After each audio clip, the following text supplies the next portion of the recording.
আচ্ছা, ঠিক আছে। ওকে। তো আমাদের লেকচার 7 এর রিডিং পার্টটা আমরা পড়েছি। লেকচার 7 এর রিডিং পার্টের আমি অ্যান্সার গুলো বলে দিই আপনাদেরকে। 7.1 এ হচ্ছে an excessive amount of daily sitting। এই এটা হচ্ছে আমাদের রিডিং পার্ট ছিল। 7.1 এর এ হচ্ছে an excessive amount of daily sitting, মানে হচ্ছে 1 হচ্ছে, এইটা হচ্ছে অ্যান্সার 1 এর। বি হচ্ছে the use of computers and television। B হচ্ছে the use প্রথমটার অর্থ কি বোঝায়? কোনটা? ওই যে এ নাম্বারের উত্তরটা। আচ্ছা, সেডেন্টারি মানে হচ্ছে সেডেন্টারি লাইফস্টাইল, মানে হচ্ছে আপনার ধরেন বসে বসে থাকা বা বসে বসে অনেকখানি কাজ করা, মানে হচ্ছে ধরেন যে মুভমেন্ট অনেক কম করে, বেশিরভাগ কাজই ধরেন বসে বসে করে, এটাকে সেডেন্টারি লাইফ বলে বা সেডেন্টারি বলে, মানে হচ্ছে অনেক বেশি বসে থাকা। তো এটা মানে হচ্ছে আপনার an excessive amount of daily sitting. এটার মানে হচ্ছে দিনের বেশিরভাগ সময়ে আপনি যে অনেক বেশি বসে থাকেন। সেডেন্টারি লাইফস্টাইল যারা লিড করে ওদের কিন্তু পরে ব্যাকবোন বা পিঠে অনেক ব্যথা হয়ে যায়, কারণ ওরা মানে নড়াচড়া করে না বা দাঁড়িয়ে কোনো কাজ করে না, বেশিরভাগ কাজই বসে বসে বা আলসেমিতে করে। এটাকে বলে হচ্ছে সেডেন্টারি লাইফস্টাইল। বি হচ্ছে আমাদের the use of computers and television, এটা হচ্ছে বি এর অ্যান্সার। হ্যাঁ, সি এরটা হচ্ছে আমাদের সি এরটা হচ্ছে ওয়াচিং টেলিভিশন। সিটা হচ্ছে আমাদের ওয়াচিং টেলিভিশন। ডি হচ্ছে আমাদের রেডিউসড। হ্যাঁ, ডি হচ্ছে আমাদের রিডিউসড। আর ই হচ্ছে আমাদের ফলস। ই হচ্ছে ফলস। এটা কি বুঝতে পেরেছেন ক্লাস আপনারা সবাই? ইয়েস আপু। ঠিক আছে। আমাদের মনে হয় লেকচার 6 আর লেকচার 8 এর রিডিং পার্টটাও করার কথা ছিল, রাইট?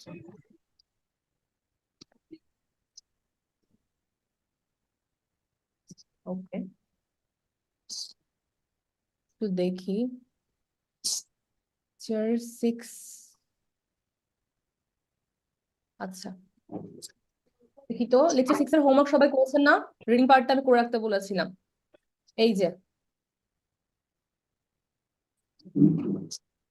এটা আমি জিজ্ঞেস করবো একটু সবাইকে, দেখি কে কে হোমওয়ার্ক করেননি। আচ্ছা,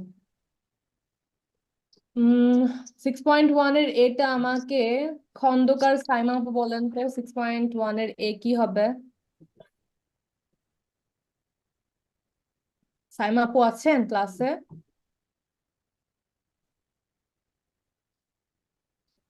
আচ্ছা আচ্ছা, সিয়াম ভাইয়া বলেন তো 6.1 এর এ কি হবে? Junk food. 6.1 এর এ, আচ্ছা এটা হবে হচ্ছে হেলথি ফুড। ও না, জাঙ্ক ফুড, ঠিক আছে, জাঙ্ক ফুড। হ্যাঁ, বি নাম্বারটা আমাকে বলেন হচ্ছে, তন্নি আপু বলেন তো বি নাম্বারটা কি হবে? আপু আমি করিনি। করেননি? আচ্ছা, সামিয়া হামিদ আপু বলেন তো বি নাম্বারটা কি হবে?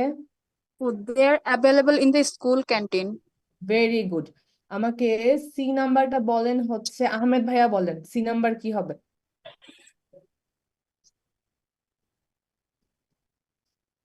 চাইল্ড। Child, very. আমাকে ডি নাম্বারটা ফাহমিদ আপু বলেন তো ডি কি হবে? calorie rich food. Very good. আর ই নাম্বারটা আমাকে বলবেন হচ্ছে, দিব্য ভাইয়া বলেন তো ই কি হবে? Fast food and cold drinks. Very good, excellent, thank you so much. এটার অ্যান্সার সবার ঠিক আছে। এখন আমাদের আরেকটা ছিল হচ্ছে লেকচার 8 এর রিডিং পার্টটা।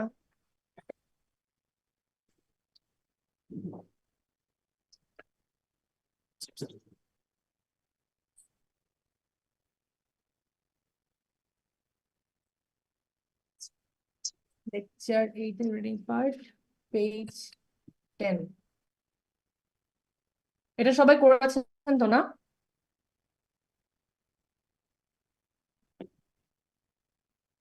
আচ্ছা, 8.3 এর 1 আমাকে বলেন হচ্ছে, নাবিল আপু বলেন তো 1 নাম্বারটা কি হবে? 8.3 এর 1 নাম্বারটা।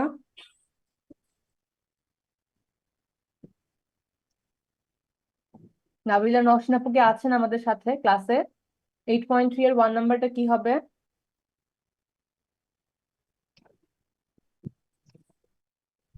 আচ্ছা, আমাকে 1 নাম্বারটা তৌকির ভাইয়া বলেন তো।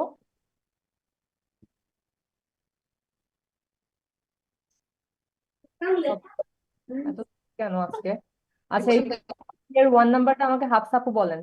আম্মু খাওয়া দেবো আপু আমি গতকালে ক্লাসটা করি নাই, আমি তো আপনাকে বলেছিলাম। আপা আপা ফ্রাইডে হবে আজ আমার মেমোরি কি জানি আমার ইসের সমস্যা হচ্ছিল ও আচ্ছা, হ্যাঁ মনে ঠিক হইতেছিল আছে, না। ফ্রাইডে হবে, ঠিক আছে। 2 নাম্বারটা বলেন তো, সিয়াম ভাইয়া বলেন তো 2 নাম্বারটা কি হবে।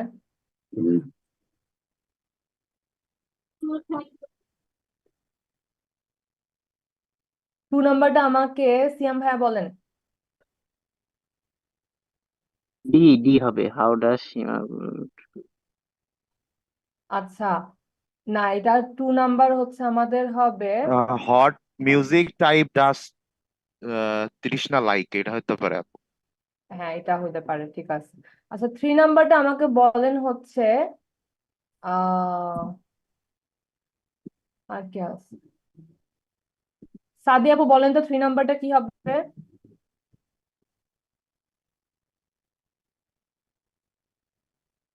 আহাদ ভাইয়া বলেন 3 নাম্বারটা কি হবে। আচ্ছা, এটা বেশিরভাগ কেউ বলতে পারতেছেন না, আমি অ্যান্সার গুলা বলে দিই তাহলে।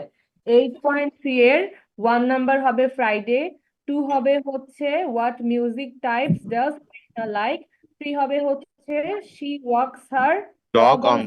স্যাটারডে। হ্যাঁ Saturday। হ্যাঁ, ঠিক আছে। তাহলে 8.3 এর 1 হবে ডি, 2 হবে আমাদের হচ্ছে সি, আর 3 হবে সি। 8.4, 8.4 এর 8.4 এর 4 হচ্ছে আমাদের বি, 5 নাম্বারটা হচ্ছে আমাদের, আচ্ছা 5 নাম্বারটা একটু প্রবলেমেটিক, 5 নাম্বারটা রাখেন। 6 নাম্বার হচ্ছে আমাদের সি, 6 হচ্ছে সি। আর হচ্ছে 8.6 এর, আপু 450 একটু আরেকবার বলেন। কোনটা কোনটা? 4-5। 5টা হচ্ছে কোয়েলের না, 5টা একটু প্রবলেমেটিক, 5 করার দরকার নাই। 4 হচ্ছে আমাদের বি, 4 হচ্ছে বি। হ্যাঁ, আর 6 হচ্ছে আমাদের সি। 4 হচ্ছে বি আর 6 হচ্ছে সি, ঠিক আছে। আচ্ছা, 8.5 এর 1 নাম্বারটা হচ্ছে হবে স্টাডি, 2 নাম্বার হচ্ছে মাই, 3 নাম্বার হচ্ছে হ্যাভ, 4 হচ্ছে লাইক, 5 হচ্ছে আমাদের সাবজেক্ট, 6 হচ্ছে ডু নট লাইক। আবার একটু বলেন, একটু স্লোলি বলেন। আচ্ছা, ঠিক আছে। 1 হচ্ছে স্টাডি, 2 হচ্ছে মাই, 3 হচ্ছে হ্যাভ, 4 হচ্ছে লাইক, 5 হচ্ছে সাবজেক্ট, 6 হচ্ছে আপনার ডু নট লাইক, 7 হচ্ছে হার, 8 হচ্ছে ইজ, 9 হচ্ছে লাইকস, আর 10 হচ্ছে ওয়ান্টস। Clear class? তাহলে এটা আমাদের 6 আর 8 এর রিডিং পার্টটা ছিল। 7-8 কি হবে কোনটা কোনটা? আপু? 7 আর 8? 7 ছিল হচ্ছে হার, আর 8 ছিল আমাদের হচ্ছে ইজ। 7 হচ্ছে হার, 8 হচ্ছে ইজ। 10 হচ্ছে 9, ওয়ান, 9 হচ্ছে 9 হচ্ছে আপনার লাইকস। কত? 3, 3 হচ্ছে আমাদের হ্যাভ, 3 হচ্ছে হ্যাভ, আছে না? ওকে, হ্যাঁ হাফসা আপু, আপনার রেকর্ডিংটা আমি দিয়ে দিব আসলে। ওই যে বলেছিলাম না, আমাদের লেকচার 7, 8, 9, 10 এর হচ্ছে রেকর্ডিং গুলা দেওয়া যায় না, তো আমি অফিসে একটু বলে রেখেছি, আপনাকে হোপফুলি দিয়ে দিব, দেখি আজকের মধ্যে দিয়ে দিব। ওকে, তাহলে আমাদের এই পার্টটা শেষ। আমরা আজকে পড়বো হচ্ছে প্রিপোজিশন। প্রিপোজিশনের আমরা প্রিপোজিশন অফ টাইমটা পড়েছিলাম একটু। প্রিপোজিশন অফ টাইমের আরেকটা পার্ট বাকি আছে, আজকে আমরা ওটা পড়বো। প্রিপোজিশন পড়বো আজকে আমরা, lecture 7, preposition of time. Preposition of time এর আগের দিন আমরা কিছু কভার করেছিলাম, আজকে আমরা কিছু কভার করব। হ্যাঁ, তো আজকে কভার করার আগে একটা জিনিস দেখবেন আপনারা, আমাদের প্রিপোজিশনে প্রথমেই এই যে ফর, ফর না, সিন্স, ফর, টিল, আনটিল। প্রথমে আমরা একটু দেখেন এখানের মধ্যে আমাদের এই যে এখানে কয়েকটা প্রিপোজিশন দেয়া আছে। এখন কোনটা কোন কাজে আমরা ব্যবহার করি এই জিনিসটা আমরা একটু দেখবো। হ্যাঁ, তাহলে দেখেন সিন্স, ফর, টিল আর হচ্ছে আনটিল। সিন্স হচ্ছে কোনো কিছুর স্টার্টিং পয়েন্ট বোঝায়, যে কোনো কিছু কোন সময় থেকে শুরু হয়েছে। ফর বোঝায় যে কন্টিনিউ, মানে কি বাংলাতে যদি আমি বলি তাহলে হচ্ছে ফর মানে বোঝায় হচ্ছে একটা সময় কত, মানে একটা কাজ কত সময় ধরে চলেছে, কত সময় ধরে চলেছে। এই ধরে বলি না যে সে এখানে ধরেন আপনি একটা সেন্টেন্স বললেন যে সে এখানে 22 বছর ধরে কাজ করতেছে। কি বলছেন? সে এখানে 22 বছর ধরে কাজ করছে। তাহলে এই যে ধরেটা বলেন না আপনি বাংলায়, সে 22 বছর ধরে কাজ করছে, কন্টিনিউয়াসলি 22 বছর যে কাজ করলো। এই যে ধরে ওয়ার্ডটা যে আপনি বাংলায় ইউজ করেন প্রিপোজিশন অফ টাইমে, ফর মানে হচ্ছে ধরে, ওই ধরেটা। হ্যাঁ, আমরা জানি ফর মানে জন্য। হ্যাঁ, কিন্তু প্রিপোজিশন অফ টাইমে যখন আপনি ফর কে প্রিপোজিশন হিসেবে মানে ইউজ করতেছেন, ওই টাইমে ফর এর মানে বাংলা মানে হচ্ছে ধরে। হ্যাঁ, আর সিন্স মানে হচ্ছে একটা কাজ কবে থেকে শুরু হয়েছে, আমরা সেন্টেন্স সহ দেখবো, প্রবলেম নেই। আর টিল মানে হচ্ছে আপনার কি বলা যায়, কত দিন পর্যন্ত, বা আপনার হচ্ছে এন্ডিং পয়েন্ট বোঝায়। হ্যাঁ, এন্ডিং পয়েন্ট বোঝায়। আমি কয়েকটা আপনার সেন্টেন্স দেই। ধরেন আহ আমি হচ্ছে আচ্ছা সামিয়া আপুকে নিয়ে একটা যদি এক্সাম্পল দিই, দেখেন আমি যদি লিখি সামিয়া has worked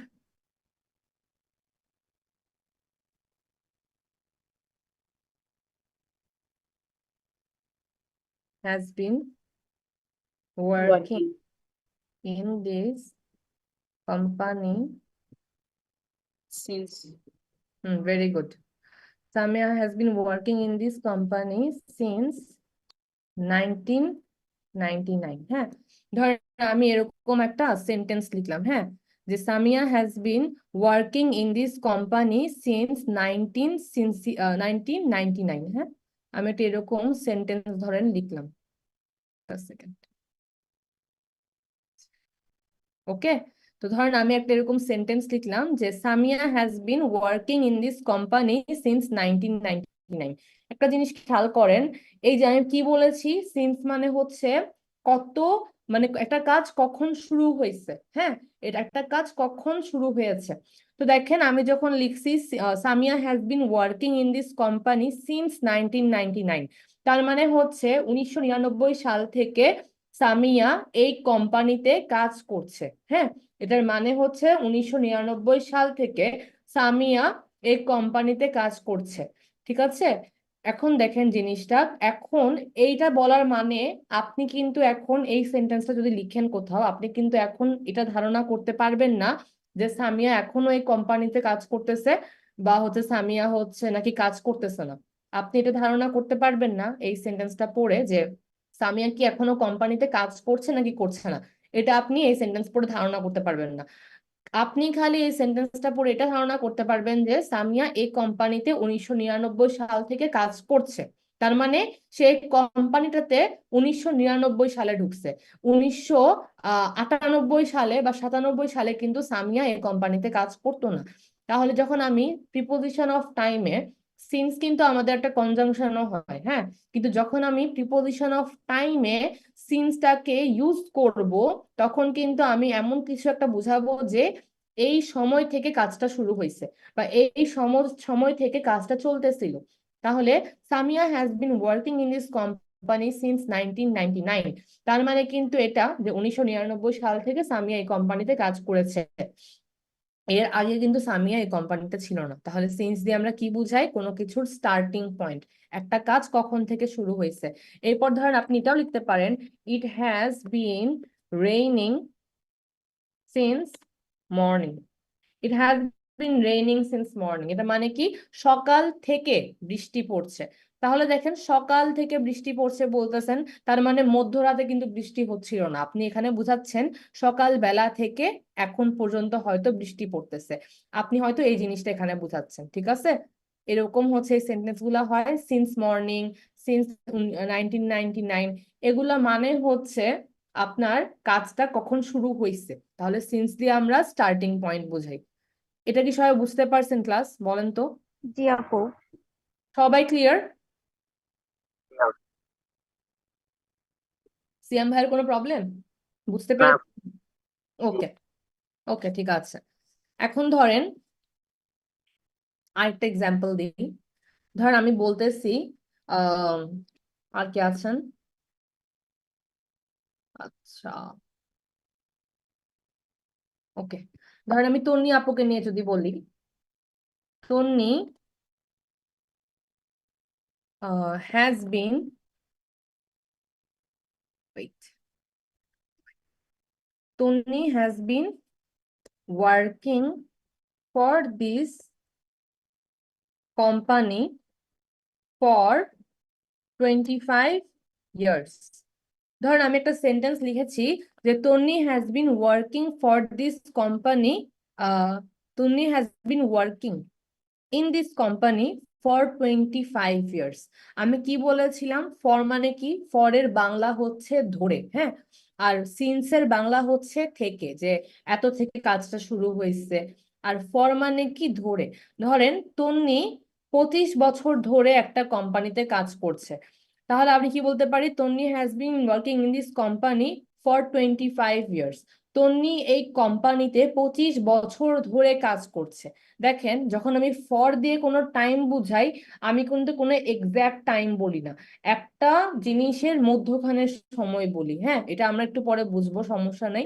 দেখেন Tonni has been working in this company for 25 years, আমি ধরেন এরকম লিখলাম। হ্যাঁ, আবার দেখেন টিল আনটিল, এটা মানে হচ্ছে একটা কাজের এন্ডিং পয়েন্ট, মানে একটা কাজ কতক্ষণ বা কত সময় পর্যন্ত হয়েছিল। ধর আপনি লিখলেন আহমেদ studied until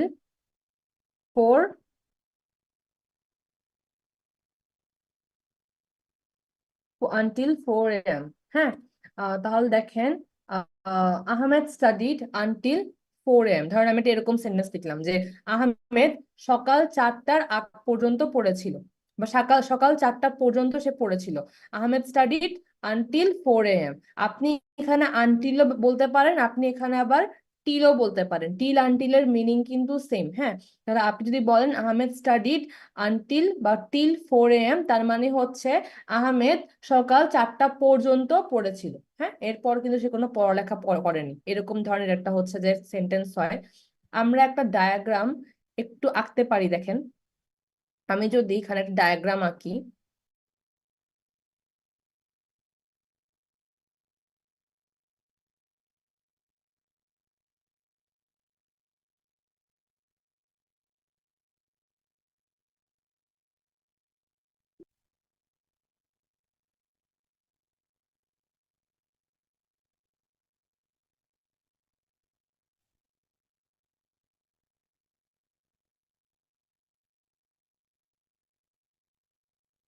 একটা জিনিস খেয়াল করেন আপনারা, যদি আমি একটা এরকম ডায়াগ্রাম আঁকি, হ্যাঁ, তাহলে দেখেন আমার কিন্তু এখানে দুইটা পয়েন্ট থাকে, সিন্স, ফর, টিল, আনটিল।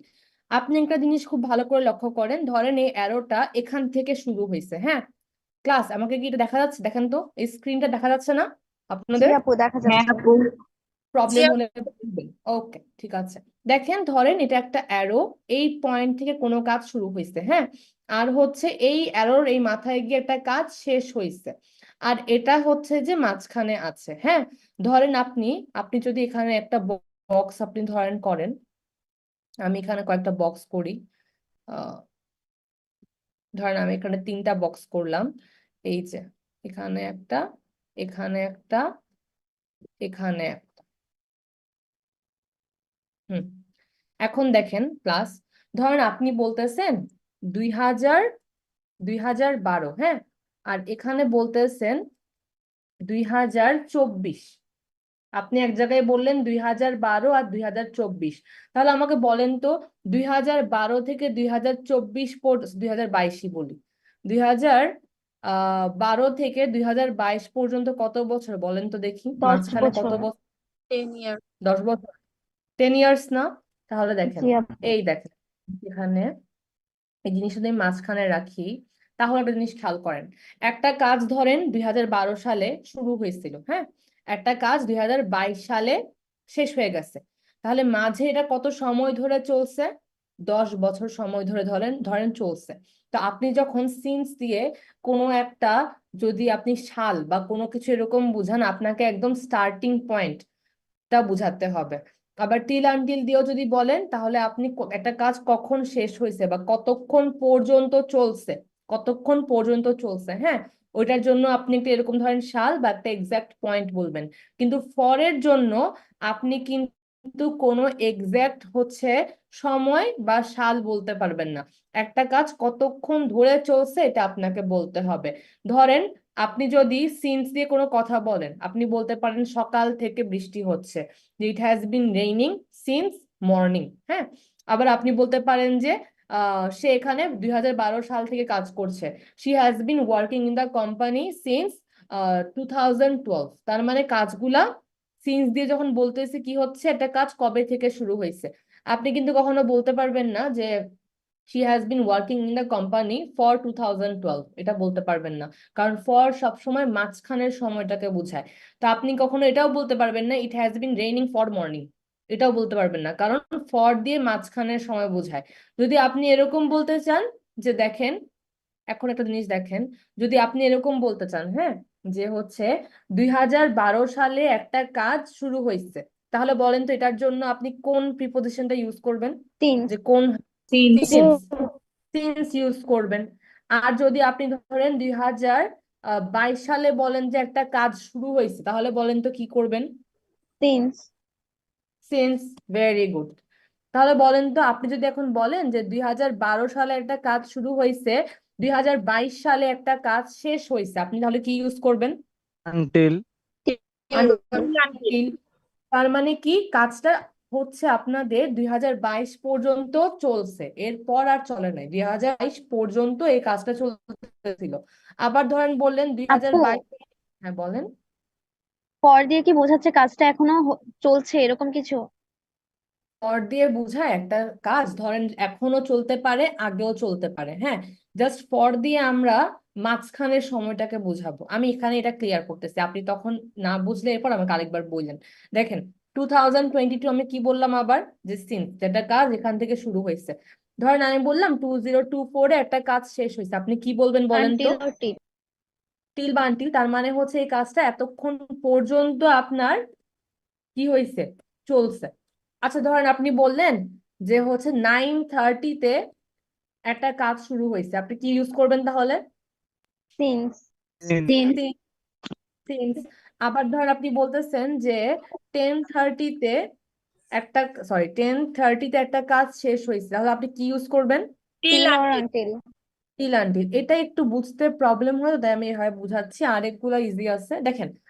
তাহলে এখন বলেন, যদি একটা কাজের শুরু হয় 2012 সালে, শেষ হওয়াতে আমি বলতেছি যে পর্যন্ত, কতদিন পর্যন্ত কাজটা চলছে, এন্ডিং পয়েন্ট দিয়ে আমি টিল আনটিলটা বোঝাচ্ছি, হ্যাঁ, যে 2022 সাল পর্যন্ত কাজটা চলছে, এই পর্যন্তকে আমি ইংলিশে লিখতেছি টিল আনটিল। আর 2012 সাল থেকে কাজটা হচ্ছে, এটাকে আমি লিখতেছি কি, সিন্স। তাহলে এখন যদি আমি মিডলের একটা সময় বলতে চাই যে কাজটা 10 বছর ধরে হয়েছে, 10 ইয়ার্স, তাহলে আমি কি ইউজ করব? or for. ফর। দেখেন মাঝখানের সময় কোনো কিছু স্টার্টিং বা মিডল, কোনো কিছু স্টার্টিং বা এন্ডিং পয়েন্টের মানে মাঝে কি থাকে, একটা মাঝে একটা পয়েন্ট থাকে না, যে এত সময় থেকে এত সময় ধরে একটা কাজ চলছে, ওইটার জন্য আমরা ফরটা ইউজ করে থাকি, হ্যাঁ। আমরা কিন্তু অন্য মানে স্টার্টিং বা এন্ডিং কোনো পয়েন্টের জন্য ফর ইউজ করি না। আবার দেখেন, আপনি যদি বলেন যে 2022 সালে একটা কাজ, 2022 সাল থেকে একটা কাজ শুরু হয়েছিল, আবার 2024 সাল পর্যন্ত কাজটা চলছে, তাহলে আমি যদি এখানে লিখি যে কাজটা 2 বছর ধরে চলছে, তাহলে আমি এটা কি লিখবো? for for. তাহলে দেখেন, ফর কিন্তু এক্সাক্ট কোনো সাল নেয় না। ফর আসলে একটা সাল থেকে অন্য সাল পর্যন্ত, বা একটা সাল থেকে কত সাল পর্যন্ত ধরে একটা কাজ চলতেছে, ওই জিনিসটাকে বোঝায়। আবার ধরেন, তাহলে সেম ক্ষেত্রে 9:30 থেকে ধরেন একটা কাজ, ধরেন 9:30-তে বৃষ্টি শুরু হয়েছে, 10:30 পর্যন্ত বৃষ্টি হয়েছে, তাহলে আপনি এখানে ফর বলেন তো কি ক্ষেত্রে ইউজ করবেন? 1 ঘন্টা, 1 কতক্ষণ hour, ধরে হয়েছে ওটা মানে বোঝানোর জন্য ফর ইউজ করব। হ্যাঁ, 1 তাহলে 1 আমরা hour। বলতে পারি না 1 আওয়ার? তাহলে One- 1 আওয়ার যখন আমি বলতেছি তখন আমি ফর ইউজ করতেছি, তাহলে আমরা জিনিসটা আসলে কি বুঝলাম? এত বেশি কমপ্লিকেটেড না, বাট আমরা অনেক সময় এটা ভুল করে ফেলি। আমরা মিডলের সময় দেখেন, এরকম সময়গুলোর জন্য 2 ইয়ার্স, 10 ইয়ার্স, কথায় যখন বলতেছি একটা সময়ের একটা টাইম লাইন, একটা স্টার্টিং পিরিয়ড আছে, এটা হচ্ছে আমাদের এন্ডিং পিরিয়ড আছে, ওইটার মাঝখানে যে কাজটা হইছে ওইটা বোঝানোর জন্য আমরা নর্মালি ফরটা ইউজ করে থাকি। এটাই। যে আপু কোয়েশ্চেন করেছিলেন, এখন কি বুঝতে পেরেছেন? জি আপু, বুঝতে পেরেছি। এটাই, এটা আরেকটু পড়লে ক্লিয়ার হয়ে যাবে। এগুলোর আরো ইউজ আছে, ওগুলো আমরা যদি টাইম পাই দেখবো, বাট বেসিক ইউজ এগুলাই, এটাই হচ্ছে বেসিক ইউজ। তাহলে আমাদের সিন্স, ফর, আনটিল, টিল এই দুইটা ইম্পর্টেন্ট। একটা জিনিস মনে রাখবেন, টিল আনটিল এই দুইটা মানেই হচ্ছে কতক্ষণ পর্যন্ত একটা কাজ হয়েছে, দুইটা মানেই সেম, খালি আনটিলে একটা এল হয় আর টিলে 2টা এল হয়, এটা মনে রাখবেন।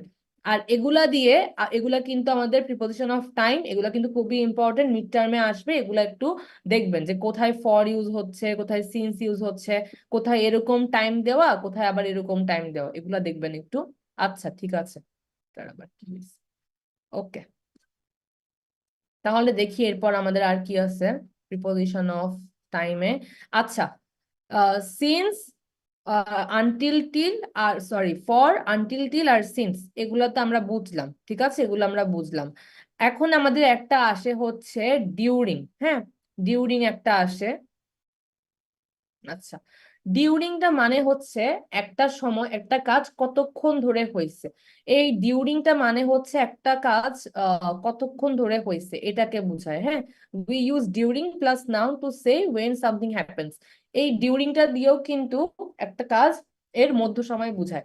এই জিনিসটা আমরা বুঝবো একটু পরে, এইটা নিয়ে আপু, আমাদের। ডিউরিং আর পরের কাজটা কি সেম না? জি আপু, কোশ্চেনটা বুঝিনি। ডিউরিং আর পরের কাজটা কি সেম না? ডিউরিং আর ফরের কাজটা সেম, ইয়েস, কিন্তু একটা জিনিস হচ্ছে ডিউরিং আর ফরের কাজ সেম, ঠিক আছে। একটা জিনিস হচ্ছে ডিউরিংটা একটা চলন্ত কাজের মধ্যখানের জিনিসটাকে আসলে বোঝায়। যেমন ধরেন, he slept during the movie. এখন ধরেন আপনি যদি লিখেন এখানে he slept for the movie, তাহলে কি বলেন সেম মিনিং হবে? হবে না। কারণ না। দেখেন এখানে একটা জিনিস, যে he slept for the movie, এটা কিন্তু এখানে কিন্তু তাহলে ফরটা তাহলে কি হয়ে গেল বলেন তো দেখি? রিজন। রিজন হয়ে গেল, এটা এক ধরনের কনজাংশন হয়ে গেল কিন্তু এখানের মধ্যে, তাহলে তাহলে এটা আমাদের হবে না। দেখেন, he slept during the movie, তার মানে কি মুভি চলাকালীন সময়ে সে ঘুমিয়ে গিয়েছিল, তার মানে ডিউরিং হচ্ছে কোনো কিছু চলাকালীন সময় যদি কোনো কিছু হয় ওটাকে আমরা ডিউরিং বলি। যেমন দেখেন, we met a lot of interesting people during our vacation. আমাদের ভ্যাকেশন চলাকালীন সময় আমরা অনেকগুলো ইন্টারেস্টিং মানুষের সাথে দেখা করেছি। I fell asleep during the movie, তার মানে কি সে মুভি চলাকালীন সময়ে ঘুমিয়ে পড়েছিল, তাই না? এই কোনো কিছু চলাকালীন সময় যখন বুঝাবেন তখন আপনি ডিউরিংটা ইউজ করবেন আর কি, এটাই। আর এটা নিয়ে আমাদের লেকচার 9 যেটা আছে সেটাতে অনেকগুলা মানে অনেক সুন্দর করে বুঝিয়েছে, তো আপাতত এতটুকু মনে রাখেন যে আপু, ডিউরিং। এটার মানে কি এরকম যে কোনো কিছু ঘটনা মানে কিছু ঘটার জন্য এই কাজটা হইতেছে, এরকম কিছু বুঝাইতেছে? হ্যাঁ, এটা মানে হচ্ছে ধরেন একটা কাজ হচ্ছে, একটা কাজ হইতেছে, হ্যাঁ, সেই কাজের মাঝখানে ওই ওই কাজটা ধরেন একটা কাজ চলতেছে, ওই কাজটা চলাকালীন সময়ে কিছু একটা হয়েছে, এরকম। যে একটা কাজ চলতেছে, ওই কাজটা চলাকালীন সময়, যেমন দেখেন এখানে ভ্যাকেশন চলতেছিল, ভ্যাকেশন চলাকালীন সময় আপনি অনেকগুলো ইন্টারেস্টিং মানুষের সাথে দেখা করেছিলেন। আবার এখানে মুভি চলতেছিল, মুভি চলাকালীন সময় আপনি ঘুমিয়ে পড়েছেন। এখন কি বুঝতে পেরেছেন? জি আপু। এটা বুঝাইছে। আরেকবার এটা একটু নিয়ে রিপিট করেন, কোনটা আপু? এই যে এক্সাম্পল দুইটা। ডিউরিংটা, আচ্ছা। ডিউরিং মানে হচ্ছে আমাদের বাংলায়, এখানে বাংলা কিবোর্ডটা থাকলে ভালো হইতো। ডিউরিং মানে হচ্ছে আমাদের চলাকালীন। ডিউরিং মানে কি? চলাকালীন। হ্যাঁ, ডিউরিং মানে হচ্ছে চলাকালীন। আর ডিউরিং আমরা তখন বসাই, ধরেন একটা কাজ চলতেছে, ওই কাজটা চলাকালীন সময় একটা কাজ হইছে। ধরেন এখানে লিখছে we met a lot of interesting people during our vacation. তার মানে কি, আমাদের ভ্যাকেশন চলাকালীন সময় আমরা অনেকগুলো ইন্টারেস্টিং মানুষ বা অনেকগুলো হচ্ছে যে হ্যাঁ ইন্টারেস্টিং মানুষের সাথে দেখা করেছিলাম। তাহলে দেখেন এখানে কি বুঝাইছে, যে আপনাদের ভ্যাকেশনটা চলতেছিল, ওই ভ্যাকেশনটা চলাকালীন সময়ে আপনি অনেকগুলা মানুষের সাথে দেখা করেছেন। আবার I fell asleep during the movie, তার মানে কি, মুভি চলাকালীন সময় আপনি ঘুমিয়ে পড়েছিলেন। তার মানে কোনো কিছু চলাকালীন সময়ে আপনি হচ্ছে যে একটা কাজ হয়েছে, ওইটা বোঝানোর জন্য আমরা ডিউরিং বুঝাই। এটা কি বুঝতে পারছেন? জি আপু। এটাই। এই ডিউরিংটা আপনারা এতটুকু মনে রাখেন যে চলাকালীন কোন সময়ের ডিউরিংটা আসলে একটা সেন্টেন্সে কি হিসাবে বসবে? প্রিপোজিশন হিসেবে বসবে। এগুলো সব প্রিপোজিশন অফ টাইম, এগুলো সবই প্রিপোজিশন অফ টাইম। আমরা আগে ইন অন অ্যাট পড়েছিলাম, আজকে খালি এগুলো একটু পড়ে ফেলতেছি, যে other preposition, other important prepositions of time. আর একটু তাড়াতাড়ি পড়ি। ডিউরিংটা নিয়ে আমাদের আরেকটা লেকচার 9 আরো ভালো করে অনেক সুন্দর করে লিখে দিচ্ছে, তখন আমরা আরো ভালো করে পড়বো। আপাতত চলাকালীনটা মনে রাখেন। আচ্ছা, ফ্রম আর টু। ফ্রম আর টুটা দেখেন, ফ্রম আর টু হচ্ছে আপনার এরকম যে দেখেন ফ্রম আর টু, যদিও এখানে লিখছে একসাথে, কিন্তু ফ্রম আর টু সবসময় একসাথে ব্যবহার হবে এমন কোনো কথা নেই। কিন্তু যদি আপনি টুটা ইউজ করতে চান টাইম হিসেবে, দেখেন ফ্রম আর টুটা কিভাবে ইউজ করি, একসাথে কিভাবে ইউজ করি। The shop will be open from 8:30 to 11:40। ধরেন আপনি বললেন the shop will be open from 8:30 to 11:40। দেখেন ফ্রম 8:30 to 11:40 মানে কি, দোকানটা সকাল 8:30 থেকে সকাল 11:40 পর্যন্ত খোলা থাকবে, তাই না? সকাল 11:30 থেকে সকাল 8:30 থেকে সকাল 11:40 পর্যন্ত খোলা থাকবে। যখন ফ্রম আর টু একটা সেন্টেন্সে আপনি একসাথে ইউজ করবেন, তখন এই অর্থে ইউজ হবে যে এত থেকে এত পর্যন্ত। ওই তো আমাদের সিন্স আর টিল আনটিলের মতো, কিন্তু এটা একটু হচ্ছে অ্যাডভান্স জিনিস। The shop will be open from 8:30 to 11:40। Since টিন্স গুলো ছিল থেকে, আর এখানেও এটা সেম মিনিং ইউজ করতেছে, বাট এখানে এই প্রিপোজিশন গুলাই বেশি suitable. The shop will be open from 8:30 to 11:40। এখন একটা জিনিস খেয়াল করেন, আপনি কিন্তু এটা লিখতে পারেন যে the shop will be open from 8:30। এটা কি আপনি লিখতে পারেন বলেন তো ক্লাস, এটা কি লেখা যায়? জি। আপনারা সবাই কি আমার কথা বুঝতে পারছেন ক্লাস, নাকি আমি অনেক ফাস্ট কথা বলতেছি? আপু ঠিক আছে আপু, বোঝা যাচ্ছে। আপু বুঝতে না, পারছি। বুঝতে বলবেন আমাকে। যে দেখেন ফ্রম আর টুটা আমরা যখন একসাথে ইউজ করি প্রিপোজিশন অফ টাইম হিসেবে, আমরা আসলে বুঝাই, হ্যাঁ এখানে টু হচ্ছে পর্যন্ত মানে বুঝিয়েছে। দেখেন যখন ফ্রম আর টু আমরা একসাথে একটা সেন্টেন্সে প্রিপোজিশন অফ টাইম হিসেবে ইউজ করব, এটার মানে হচ্ছে দেখেন একটা জিনিস এত থেকে এত পর্যন্ত, অনেকটা আমাদের সিন্স আর টিল আনটিলের মতো। কিন্তু এখানে সিন্স বা টিল আনটিল বসানোটা ঠিক হবে না। যখন আপনি কোনো সময়কে এক্সাক্ট এরকম করে লিখতেছেন যে এত থেকে এত পর্যন্ত একটা কাজ হবে, তখন ফ্রম আর টু ইউজ করাটাই বেটার। হ্যাঁ, আবার দেখেন the shop will be open from 8:30, তার মানে কি, দোকানটা 8:30 থেকে খোলা থাকবে। দেখেন তো, আপনি কি এটা বলতে পারবেন? দ্য শপ উইল বি, আচ্ছা আপু, এখানে কি যদি মানে ফরম 8:30 টু আনটিল বা টিল 11:30 পর্যন্ত, তো এইখানে কি টিল আনটিল দিলে কি আমার প্রিপোজিশন ভুল হবে? কোথায় ভাইয়া? ওই যে ট্যুর ওইখানে যদি আমি ফ্রম টাউন ঠিক আছে, বাট ট্যুর ওইখানে টিল আনটিল দিলে কি ভুল হবে? এটা আমি বলতেছি, এটা এখনই বলতেছি। দেখেন দেখেন, আমি যদি এখন লিখি the shop will be open from 8:30, second পয়েন্টে, হ্যাঁ, এটা কিন্তু দেখেন আমাদের ঠিক আছে।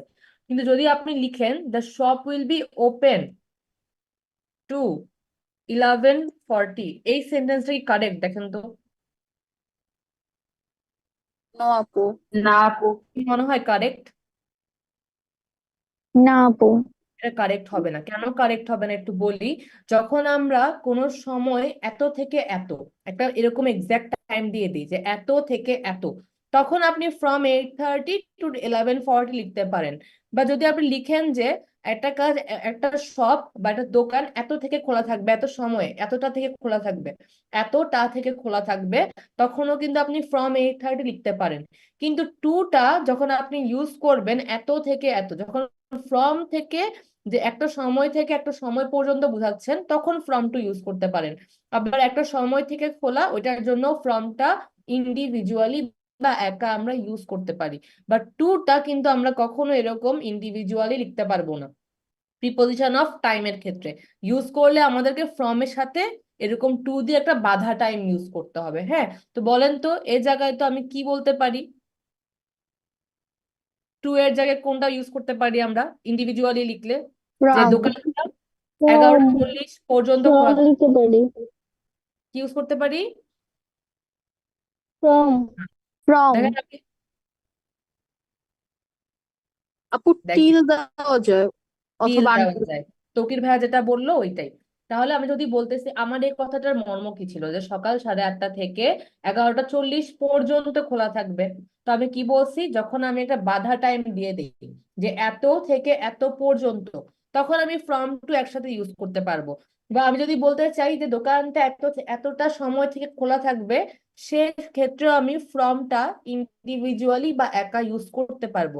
কিন্তু যদি আমি জাস্ট এটা বোঝাতে চাই যে দোকানটা 11:40 পর্যন্ত খোলা থাকবে, তাহলে কিন্তু আমি টু দিয়ে এরকম একা লিখতে পারবো না, সেন্টেন্সটা ভুল হবে। সে জায়গায় আমরা পড়েছিলাম না টিল আনটিল, টিল আনটিল লিখতে পারি ইজিলি। টিল আনটিল লিখলে কিন্তু সেন্টেন্সটা ভুল হবে না।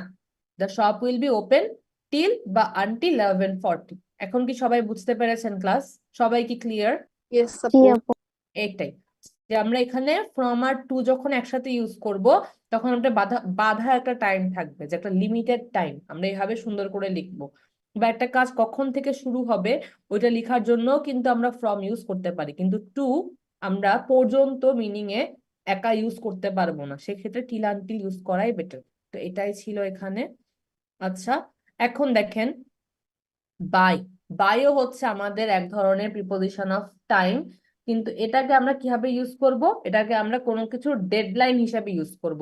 যেমন ধরেন আমি বলতেছি Toukir has to submit the papers by tonight. দেখেন, যখন আপনি বাই দিয়ে কোনো সময়ের কথা লিখতেছেন, এটা মানে কিন্তু আজকে রাতের মধ্যে, এরপর কিন্তু আর করা যাবে না। ধরেন আপনাকে একটা অ্যাসাইনমেন্ট দিছে কলেজ থেকে বা আপনার হচ্ছে ইউনিভার্সিটি থেকে, আর বলছে যে এই মাসের মধ্যে, এই মাসের মধ্যে সাবমিট করতে হবে। তো এরকম যখন ডেডলাইন দিয়ে দেয় যে একটা কাজ এই সময়ের মধ্যে করতে হবে, টাকাটা আমাকে আজকে রাতের মধ্যে ফেরত দিতে হবে, এরকম যখন ডেডলাইন দিয়ে দেয়, যে ডেডলাইন মানে কি, যে কোনো কাজের শেষটা কখনের মধ্যে করতে হবে, ওই ক্ষেত্রে আমরা বাই ইউজ করি। বাই মানে কি, কোনো ডেডলাইন বোঝায়, যে Toukir has to submit the papers by tonight, তৌকিরকে আজকে রাতের মধ্যে পেপার গুলা সাবমিট করতে হবে। এই আজকে রাতের পরে মধ্যরাতে যদি সে সাবমিট করে তাহলে কিন্তু কেউ নিবে না, তার মানে বাই টুনাইট। আপনাদেরকে আমি মাঝে মধ্যে হোমওয়ার্ক করার সময় ডেডলাইন দিয়ে দেই না, ওই যে ডেডলাইনটা বোঝানোর জন্য আপনারা বাই ইউজ করতে পারেন, যে we have to submit the homework by Wednesday at 12 AM, এরকম মানে কি আপনি কোনো ডেডলাইন বোঝানোর জন্য বাই ইউজ করবেন। এটা কি বোঝা গেছে ক্লাস? বলেন তো। জি আপু। জি আপু। ওকে, আমি যদি একটু ফাস্ট বলে ফেলি আমাকে বললেন। আচ্ছা, জি বলেন।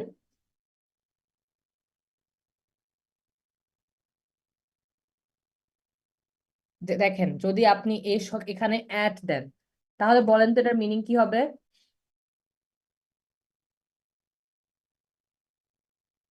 হুম, তাহলে হয়ে গেল। যদি আপনি বলতে চান, আপনি যদি অ্যাট ইউজ করেন, তার মানে হচ্ছে দোকানটা 11টা 40-এ খুলবে, 11টা 40-এ খুলবে। কিন্তু যদি আপনি এখানে টিল আনটিল দেন, টিল আনটিল দিলে মানে হচ্ছে দোকানটা উইল বি, হ্যাঁ, দোকানটা 11টা 40 পর্যন্ত খোলা থাকবে। দাও, shop will be open till 11:40। এটা মানে হচ্ছে আবার দোকানটা সকাল 11টা 40 পর্যন্ত খোলা থাকবে। 11টা 41-এ কিন্তু দোকানটা খোলা থাকবে না। কিন্তু যদি আপনি এখানে অ্যাট দেন, তার মানে হচ্ছে 11টা 40-এ দোকানটা খুলবে। ঠিক আছে, এটাই তাহলে বুঝ ফ্রম আর অ্যাট এর কাজ একই হয়ে যাচ্ছে। হতেই পারে, ফ্রম আর অ্যাট এর কাজ একই হতে পারে, কিন্তু ফ্রমটার একদম শুদ্ধ বাংলা হচ্ছে আপনার যে দোকানটা 11টা 40 থেকে খোলা থাকবে। হ্যাঁ, আর এখানে অ্যাট মানে হচ্ছে 11টা 40-এ খুলবে, আর ফ্রম মানে হচ্ছে 11টা 40 থেকে খোলা থাকবে, এরকম। একটা হচ্ছে একদম এক্সাক্ট পয়েন্ট যে 11টা 40-এ খুলবে, আর একটা হচ্ছে যে আপনি যদি এখানে হচ্ছে অ্যাট ইউজ করেন, তাহলে হচ্ছে একদম এক্সাক্ট ছোট একটা কাজ যে 11টা 40-এ খুলবে, এই সময়ে খুলবে, একদম এক্সাক্ট ডাইরেক্ট সময়। কিন্তু ফ্রম মানে হচ্ছে 11টা 40 থেকে খোলা থাকবে, এরকম একটা মিনিং। প্রায় সেম, ওই বাংলা মিনিংটা ডিফারেন্ট আর কি, এটাই। বুঝা গেছে ক্লাস? জি আপু। আচ্ছা, না বুঝলে বলবেন প্লিজ। আচ্ছা, বিফোর আফটার তো বুঝেন। বিফোর মানে হচ্ছে কোনো কিছু আগে, যে দেখেন you should come to the office before 9 AM। Before মানে হচ্ছে আগে, আফটার মানে পরে। এটা তো আপনারা বুঝেনি। তাহলে আচ্ছা, সব বুঝছেন না এগুলো যেগুলো পড়াইলাম এখানের মধ্যে? জি আপু। বুঝছেন সবাই? ওকে, জি আমি ধরে আপু। বুঝছেন। আমি আপনাদেরকে 3 মিনিট টাইম দিব, 3 মিনিট। এর মধ্যে 7.5টা করবেন, 7.5টা করবেন এ থেকে এইচ পর্যন্ত। হ্যাঁ, এ থেকে এইচ পর্যন্ত আপনাদের তো লেকচার শিট দেয়া আছে গুগল ক্লাসরুমে, একটু খুলে করে ফেলেন তো।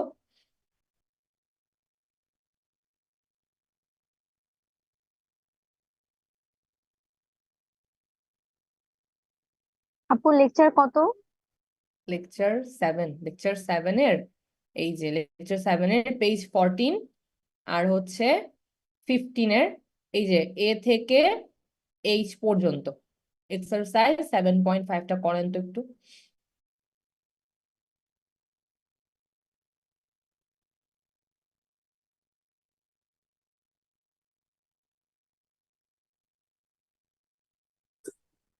আচ্ছা আপু, আপনি যে বইয়ের পিডিএফটা দিয়েছিলেন, ওই পিডিএফটা না ওপেন করা যায় ঠিক, কিন্তু এটা প্রিন্ট করা যায় না। প্রিন্ট করা যায় না? এটা ডাউনলোড করা যায় না? আপু ডাউনলোড করলাম, কিন্তু ডাউনলোড করার পর ওইটা প্রিন্ট করতে পারতেছি না। বারবার ওইটা একটা সিকিউরিটি লক দেখাচ্ছে, যেটা লক করা আছে এরকম দেখাচ্ছে। এটা হুম, প্রিন্ট করতে পারছি না।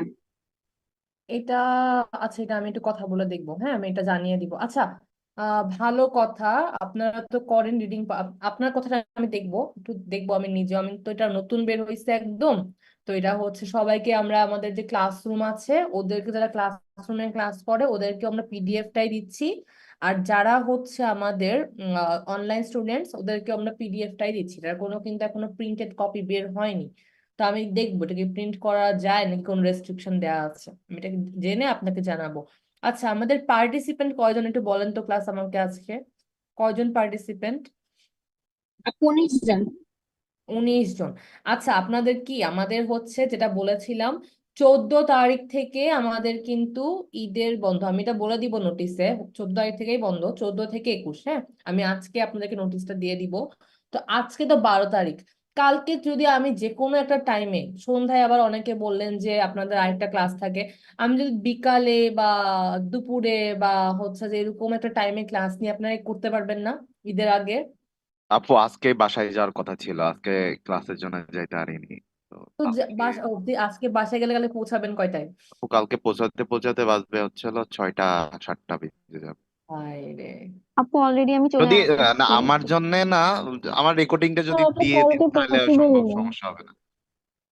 ওই যে পসিবল না এখন। আপনি, আমার হচ্ছে যে আপনারা কেউ অ্যাবসেন্ট থাকলে যাদেরকে আমি চিনি কেউ অ্যাবসেন্ট থাকলে আমার তখন না মনে হয় যে একটা গিল্টি ফিল করে যে হচ্ছে আমি এই স্টুডেন্টটাকে বাদ দিয়ে ক্লাস নিয়ে নিচ্ছি, এই জন্য আমি এক্সট্রা ক্লাসটা নিতে পারি না। আপনারা সবাই থাকলে যাদেরকে আমি চিনি, যেমন হচ্ছে সাবরিনা আপুকে আমি চিনি, সুমাইয়া আপুকে চিনি, তৌকির ভাইকে তো চিনি, ফাহমিদা আপু কোয়েশ্চেন করেন, তন্নি আপুকেও দেখি, পরে সামিয়া হামিদা আপুকে তো আমি কোয়েশ্চেন করি, আপু খুব একটা কথা নিজে থেকে বলেন না। পরে আহমেদ ভাইয়া যেমন অনেক কথা বলেন। পরে হচ্ছেন যে নাবিলা নওশিন আপুর কথা মানে কথাও শুনছি, তাহমিদ ভাইয়া মাইক অন করতে পারেন না, দিব্য ভাইয়া একটু কম কথা বলেন, তো সবাইকে আমি লিটারালি চিনি। তো যারা একদম হচ্ছে যে ক্লাস হচ্ছে যে ধরেন বেশি বেশি করেন, আর আমিও আপনাদেরকে অনেক চিনি, তো হচ্ছে ওরা যদি কেউ একজন বলে যে আমি ক্লাস করতে পারবো না, তখন আমার এক্সট্রা ক্লাসটা নিতে ইচ্ছা করে না। এটাই আপু সমস্যা আর কি। আপু, সবার যদি মতামত দেয় তাহলে দুপুর বেলায় ক্লাসটা করা যায় ঠিক। ওই যে তৌকির ভাইয়া হচ্ছে যে থাকবেন আপু না, আমি অলরেডি বাসায় চলে আসছি, আর দুপুর বেলা তো আমার একদমই পসিবল না।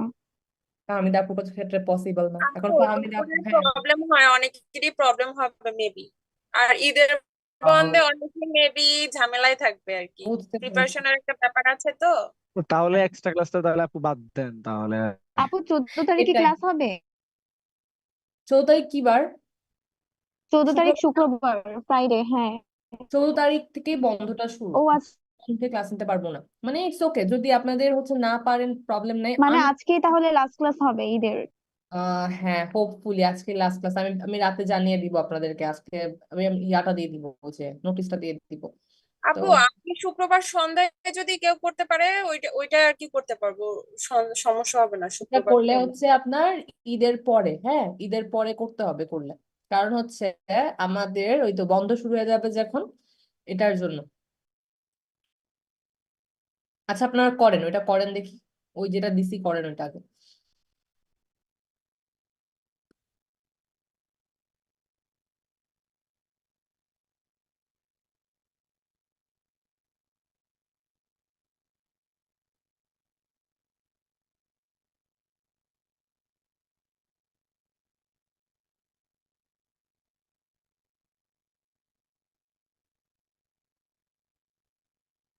হইলে আমাকে বলবেন তো কেউ।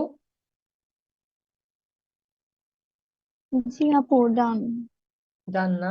ওকে।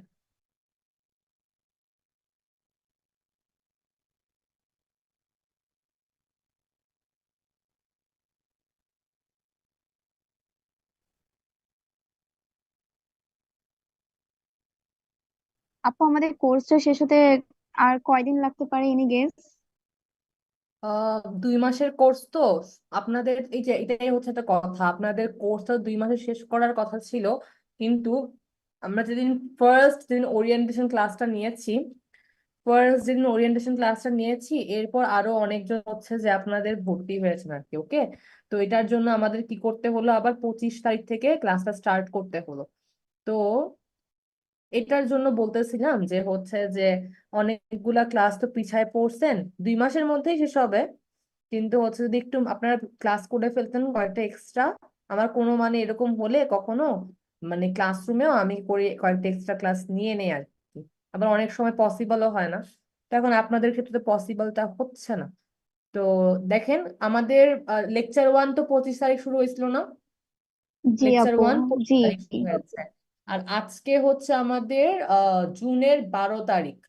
তাহলে আজকে আমাদের ধরেন লেকচার 7 চলতেছে, বাট লেকচার 8 পর্যন্ত কিন্তু আমাদের হয়ে গেছে। তাহলে তাহলে আজকে যদি লাস্ট ক্লাস হয়, আর 21 তারিখ কি বার দেখেন তো, 21 তারিখটা কি বার? শুক্রবার। ফ্রাইডে। তাহলে ফ্রাইডে 21 তারিখ।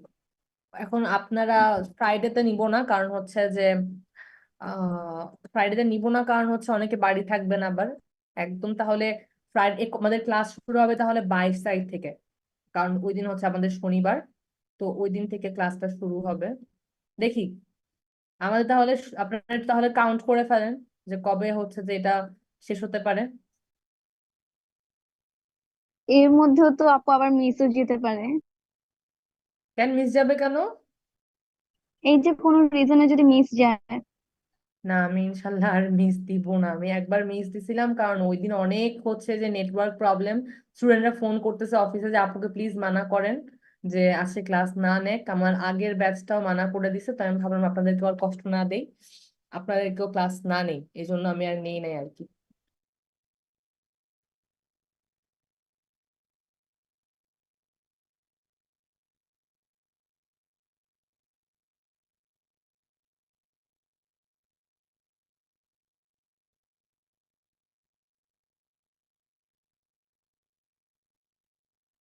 আপু হইছে।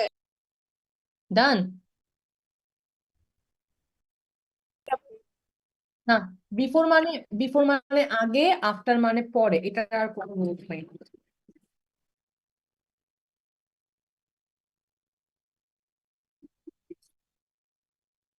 হ্যাঁ, আপনার ইচ্ছা, আপনি যেটা মিনিং ধরেন, মিনিং অনুযায়ী যেটা মনে হয় আপনার কাছে করেন।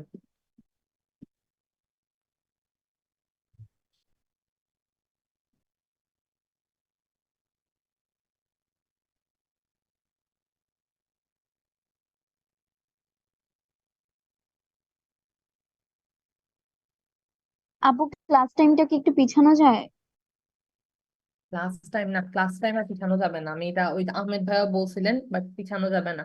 7টা, আমি কিন্তু একটু দেরি করেই স্টার্ট করি, তাই না বলেন? আমি তো 7টা 5 বা 7-8, মানে 7টা 7 বা 8-এর আগে আমি কখনো কিন্তু স্টার্ট করি না, আমি কিন্তু টাইম নিয়ে আসি আপনাদের জন্য। তো এই টাইমের মধ্যে একটু এসে পড়ার ট্রাই করেন। এটা কিন্তু কোনো রুলস না, বাট আপনাদের প্রবলেম হয় তো এই জন্য আমি। আর মাগরিবের টাইমটা একদমই 6টা মনে হয় 52 নাকি 53তে আজান দেয়, আমি হ্যাঁ একদম আপু। আগে থেকেই বসে থাকি। তাই নামাজ পড়ে আমি হচ্ছে যে 7টা বাজে আসি, ক্লাস স্টার্ট করে দেই, পরে আপনারা জয়েন করতে থাকেন, আমিও এসে রেডি রেডি হয়ে বসি, এটা আর কি। তো আপনারা একটু ট্রাই করেন অজুটা আগে করে ক্লাসটা করে ফেলার। আমি একটু এর চেয়ে বেশি যদি এটা করি তাহলে আমার তো একটা টাইমের মধ্যে রেকর্ডিংটা সাবমিট করতে হয়, বুঝছেন না? আমাদের কিন্তু প্রতিটা ক্লাস মনিটর করা হয়, যে স্টুডেন্টরা কয়জন এসেছেন, টিচার কি ক্লাস নিচ্ছেন নাকি নিচ্ছেন না, তো এগুলো সবই মনিটরিং হয়। তো আমি যদি একটু বেশি লেটে ক্লাস স্টার্ট করি তখন কিন্তু অফিস আবার আমাকে বকা দিবে যে কি ব্যাপার, আপনি এত লেটে স্টার্ট করতেছেন কেন। আপু 3টার বেশি রেকর্ডিং কি কোনোভাবেই দেওয়া পসিবল না? না আপু, এজন্যই কিন্তু আমি চেক করি, যখন কেউ, যেমন আহমেদ ভাই একবার একটা ক্লাস মিস করছেন, তখন ভাইয়া বলতেছিলেন মনে হয় যে আরেকটা রেকর্ডিং দিতে, তাই আমি বলতেছিলাম যে হচ্ছে আরো কয়েকজন মনে হয় এটা করছেন। আমি অনেকজনকে দিছি, বাট 2টা রেকর্ডিং হয়ে গেলে মনে রাখবেন যে এরপর একটা রেকর্ডিংও যদি হয়ে যায় মনে রাখবেন যে ক্লাসটা এরপর মিস করা ঠিক না, কারণ হচ্ছে যদি মিস করে ফেলেন তখন কিন্তু একটা প্যারা কিন্তু আপনার নিজেরই হয়ে যাবে। এটার জন্য আমি মানা করি সব সময় যে মিস করার কোনো দরকার নেই, যদি কারণ থাকে আর কি।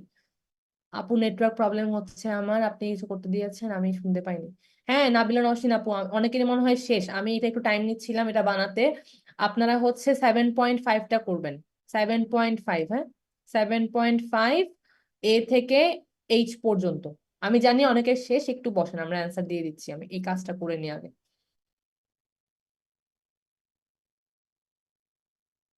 এটা ইম্পর্টেন্ট তো, এটা একটু করে নিই।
ওকে, ঠিক আছে।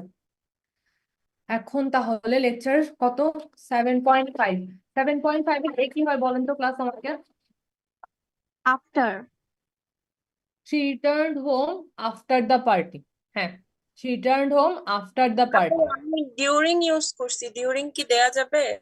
হ্যাঁ যদি কারো আপু মনে আমিও ডিউরিং ইউজ করছি। আচ্ছা দেখেন যদি আপনি দেখেন আপনি বাসায় নর্মালি কখন আসেন পার্টির পরেই তো আসেন তাই না কিন্তু অনেক সময় থাকে না যে অনেকে পার্টি চলতেছিল তার ওই চলাকালীন সময় বাসায় এসে গেছে আম্মু এটাও ফোন না দিছিল।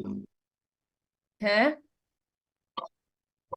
তৌকির ভাই কিছু বলছেন ওই যে আব্বু আম্মু ফোন দিলে চলে আসতে হয়। হ্যাঁ হ্যাঁ ওইটাই যদি কারো মনে হয় যে ওকে ফাইন এখন আমি পার্টিতে আসতে পারবো না আমার আব্বু আম্মু কল দিছে তখন কি হয় ডিউরিং দ্য পার্টি করতে হয় তো she returned home after the party এটা হয় আবার she returned home during the party দুইটাই কারেক্ট কিন্তু she returned home till the party এটা কিন্তু হবে না she returned home by the party এটা কখনো হবে না আচ্ছা বি নাম্বারটা আমাকে বলেন তো আপু অ্যাড হবে? আপু হ্যাঁ ওটাও ডিউরিং অ্যাড দিয়েছে। হবে।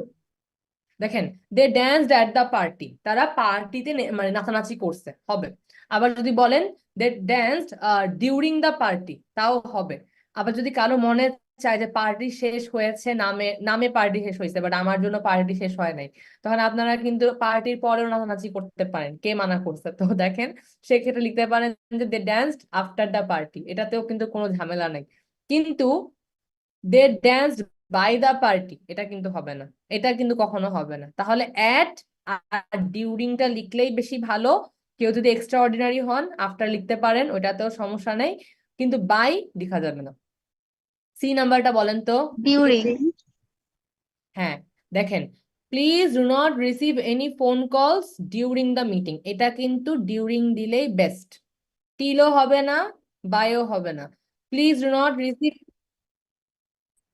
বি নাম্বার বলতেছি দাঁড়ান তাহলে সি কি হবে সি আমাদের খালি ডিউরিংটাই হবে আরেকগুলা কিন্তু সেন্স মেক করে না সো সি আমাদের ডিউরিং হবে আচ্ছা বি নাম্বার হচ্ছে আপনার দে ড্যান্সড অ্যাট দ্য পার্টি অথবা দে ড্যান্সড ডিউরিং দ্য পার্টি অ্যাটও হতে পারে ডিউরিংও হতে পারে কোনো সমস্যা নেই ডি নাম্বারটা বলেন তো আমাকে কেউ আফটার আচ্ছা সেদিন কেম আপু বিফোর হবে না? হ্যাঁ বিফোর ডিনারও বলতে পারেন আফটার ডিনারও বলতে পারেন সেদিন কেম বিফোর ডিনার আফটার ডিনার ডিউরিংও তো হয়। আব্বা ডিউরিংই হয়।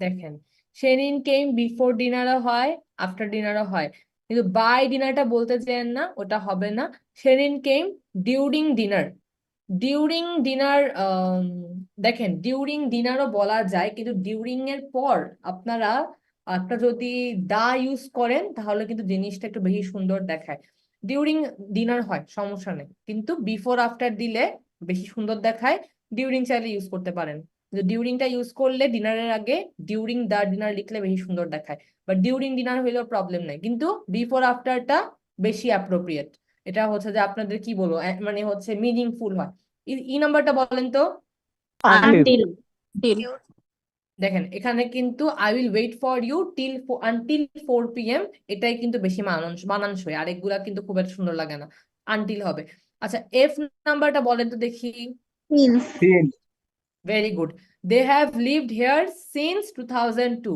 অথবা they have lived here till 2002 সিন্সও হতে পারে টিলও হতে পারে বাট সিন্স দিলে বেশ সুন্দর দেখায় আচ্ছা বলেন তো এখানে ফর ইউজ হবে নো না ফর কেন ইউজ হবে না আপু এখানে টাইম উল্লেখ করে দিছে। ভেরি গুড ফরের ক্ষেত্রে তো ফিক্স টাইম হয় না।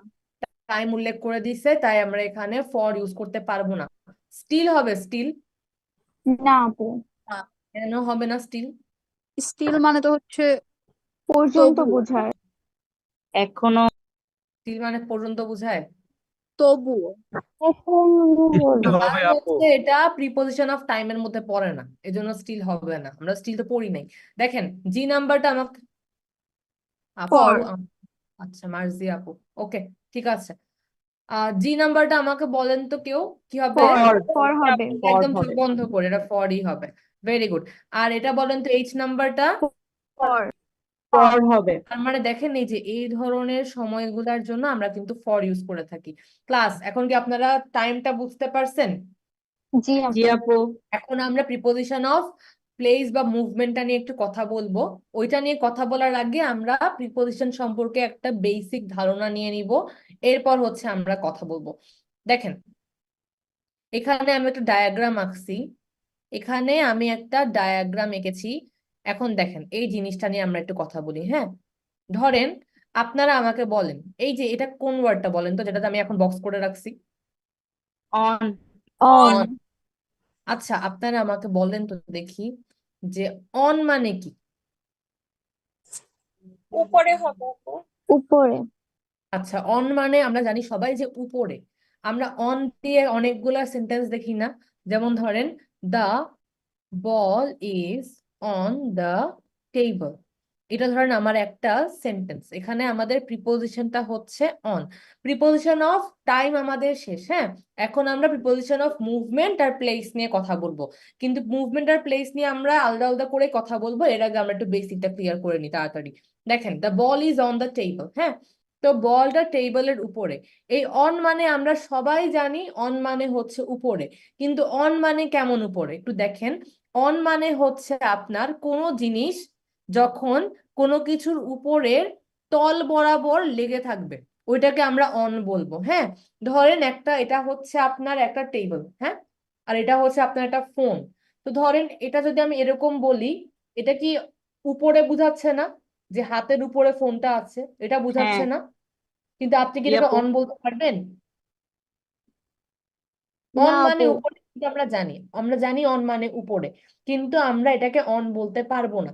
কারণ প্রিপোজিশনে অন মানে একদম হচ্ছে উপরে বুঝায়।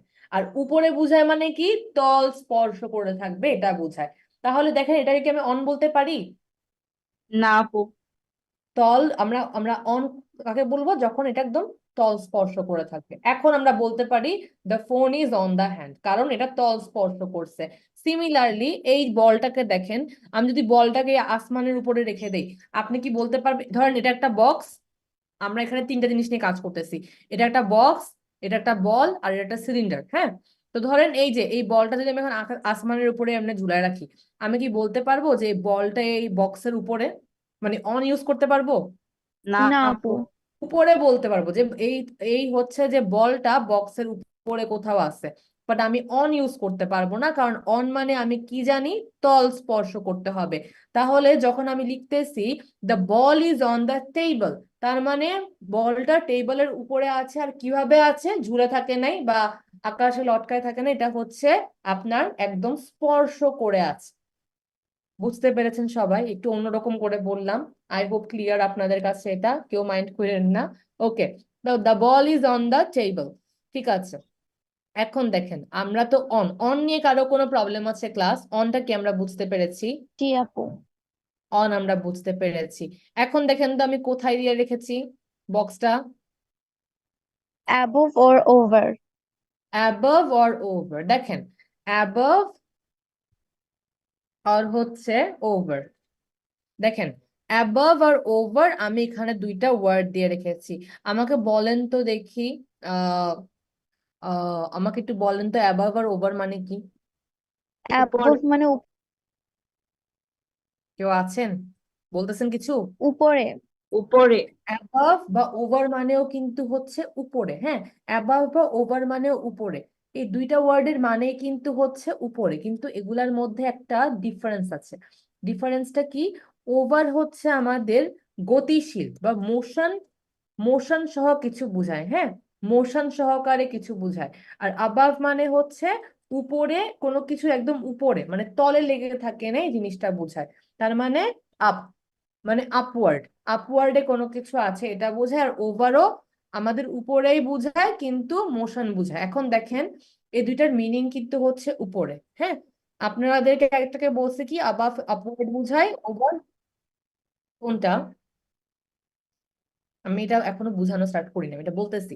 আমি জাস্ট বলছি, এটা মাথায় রাখেন। আবাভ মানে আমরা আপওয়ার্ড বুঝাই, ওভার মানে মোশন বুঝাই। আপওয়ার্ড মানে হচ্ছে আমাদের উপরে, আর মোশন মানে হচ্ছে আমাদের গতিশীল। এতটুকু কি সবাই বুঝতে পারছেন? এতটুকু কি মাথায় নিছেন আপনারা? প্লাস জি আপু। এটা মাথায় রাখেন। এখন দেখেন, যদিও আমরা আবাভ আর ওভার কে, এটা কিন্তু আমি এখনো বুঝাই নাই ক্লাস, এটা আমি জাস্ট বলতেছি, শুনেন। এবার হ্যাঁ, বলেন আপু। কিসের অর্থ আপু? এই তো অন মানে তো উপরে, কিন্তু অন মানে কেমন উপরে বলেছিলাম বলেন তো? তল স্পর্শ করবে, এটা উপরে। দেখেন উপরের অনেক ধাপ আছে, কেউ তল স্পর্শ করে থাকে, কেউ উপরে থাকে। আমি সবগুলা দেখাচ্ছি, একটু জাস্ট অনটা তো বুঝছেন, অনটা মাথায় রাখেন। এখন আবাভ ওভারটা দেখেন। আগে আমি একটু বলি, আমি আপনাদেরকে কোয়েশ্চেন করবো, সমস্যা নেই। ওভার মানে হচ্ছে গতিশীল অবস্থা, আবাভ মানে হচ্ছে উপরে। এই দুটা জিনিস আপনারা বুঝতে পারছেন। আমরা প্রাথমিকভাবে জানি আবাভ আর ওভার দুইটা মানেই হচ্ছে উপরে, অন মানেও হচ্ছে উপরে, কিন্তু অনটা কেমন উপরে এটা আমরা দেখেছি। আবাভ ওভার এই দুটা মানেও হচ্ছে উপরে, কিন্তু আমি কি বলছি, আবাভ মানে হচ্ছে উপরে আর ওভার মানেও হচ্ছে উপরে কিন্তু গতিশীল অবস্থায়। এখন কিভাবে এটা হয় এটা দেখি, আগে তো আমরা এগুলা বুঝলাম। এখানে দেখেন আমি যদিও এই দুইটাকে বলছি কি, দুইটার মিনিং উপরে, কিন্তু একটু বেশ কম আছে মিনিং এর দিকে, যে একটা বোঝায় উপরে আরেকটাও বোঝায় উপরে কিন্তু গতিশীল অবস্থায়। দুইটার কিন্তু আমি একটা পার্থক্য বলেছি, কিন্তু এই পার্থক্য আপনার 50% খাটবে, 50% জায়গায় খাটবে না, এটাও দেখাই দিচ্ছি।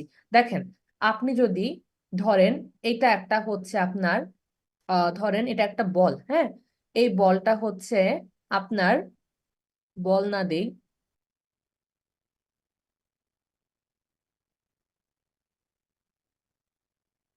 একটা বিড়াল আনি।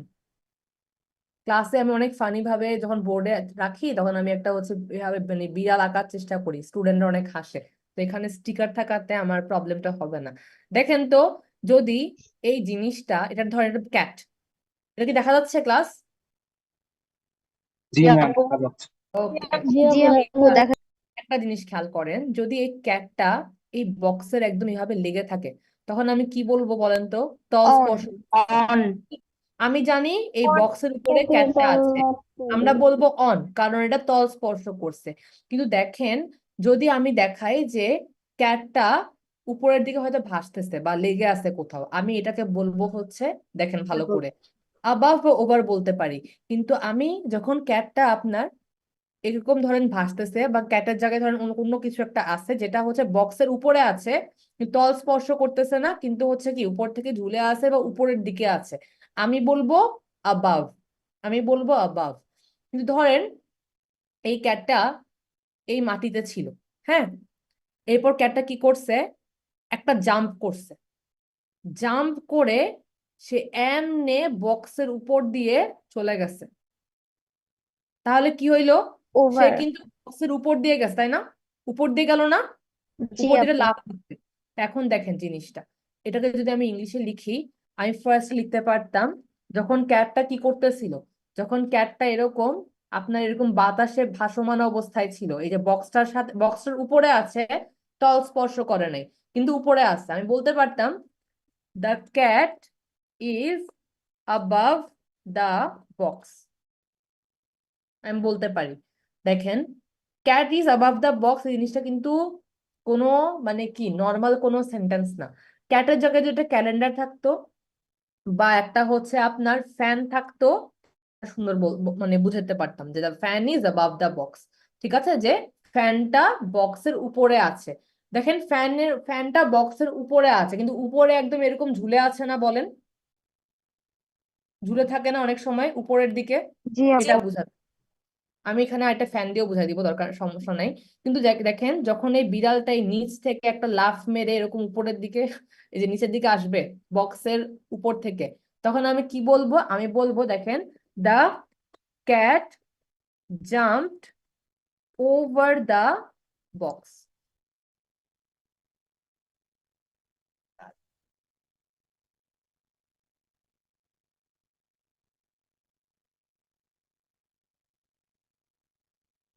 দেখি এখানে ফ্যানের কোনো কিছু পাওয়া যায় নাকি।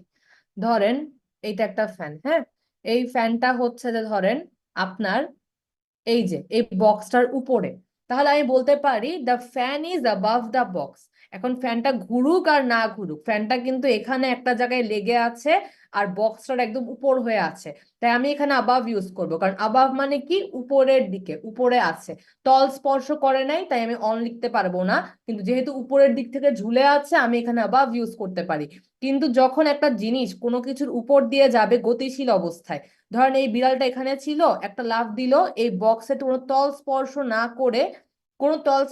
না করে সে অপর প্রান্তে চলে গেল, তখন আমি কি বলবো? The cat jumped over the box. এই দেখেন এখানে কিন্তু এখন গতিশীল অবস্থা বোঝাচ্ছে যে, ধর এটা একটা বক্স ছিল, বিড়ালটা, এটা একটা বক্স, হ্যাঁ, এই যে এই তলটাকে বিড়ালটা স্পর্শ না করে, বিড়ালটা এখানে ছিল, এখান থেকে এখানে আসছে, কিন্তু এখানে সে স্পর্শ করে নাই, এখান থেকে এখানে এসে গেছে এই প্রান্তে। তখন আমি কি বলবো? গতিশীল অবস্থায় ছিল, কোনো কিছুর উপর দিয়ে গতিশীল অবস্থায় গেছে। তো the cat jumped over the box.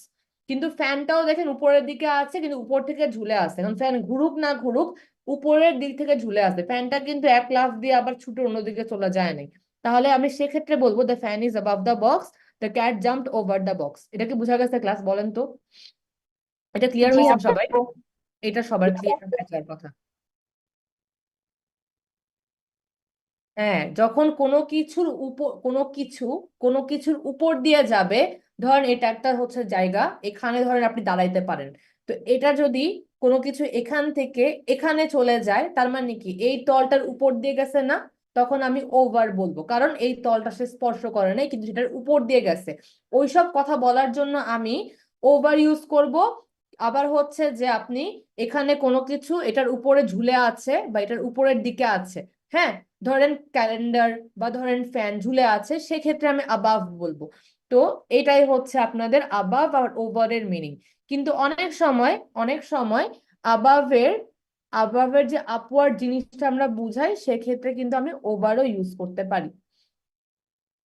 আচ্ছা আই আপু, থিঙ্ক প্লেন যখন আকাশে উড়ে ওইটার ক্ষেত্রে কি আমরা ওভার ইউজ করব?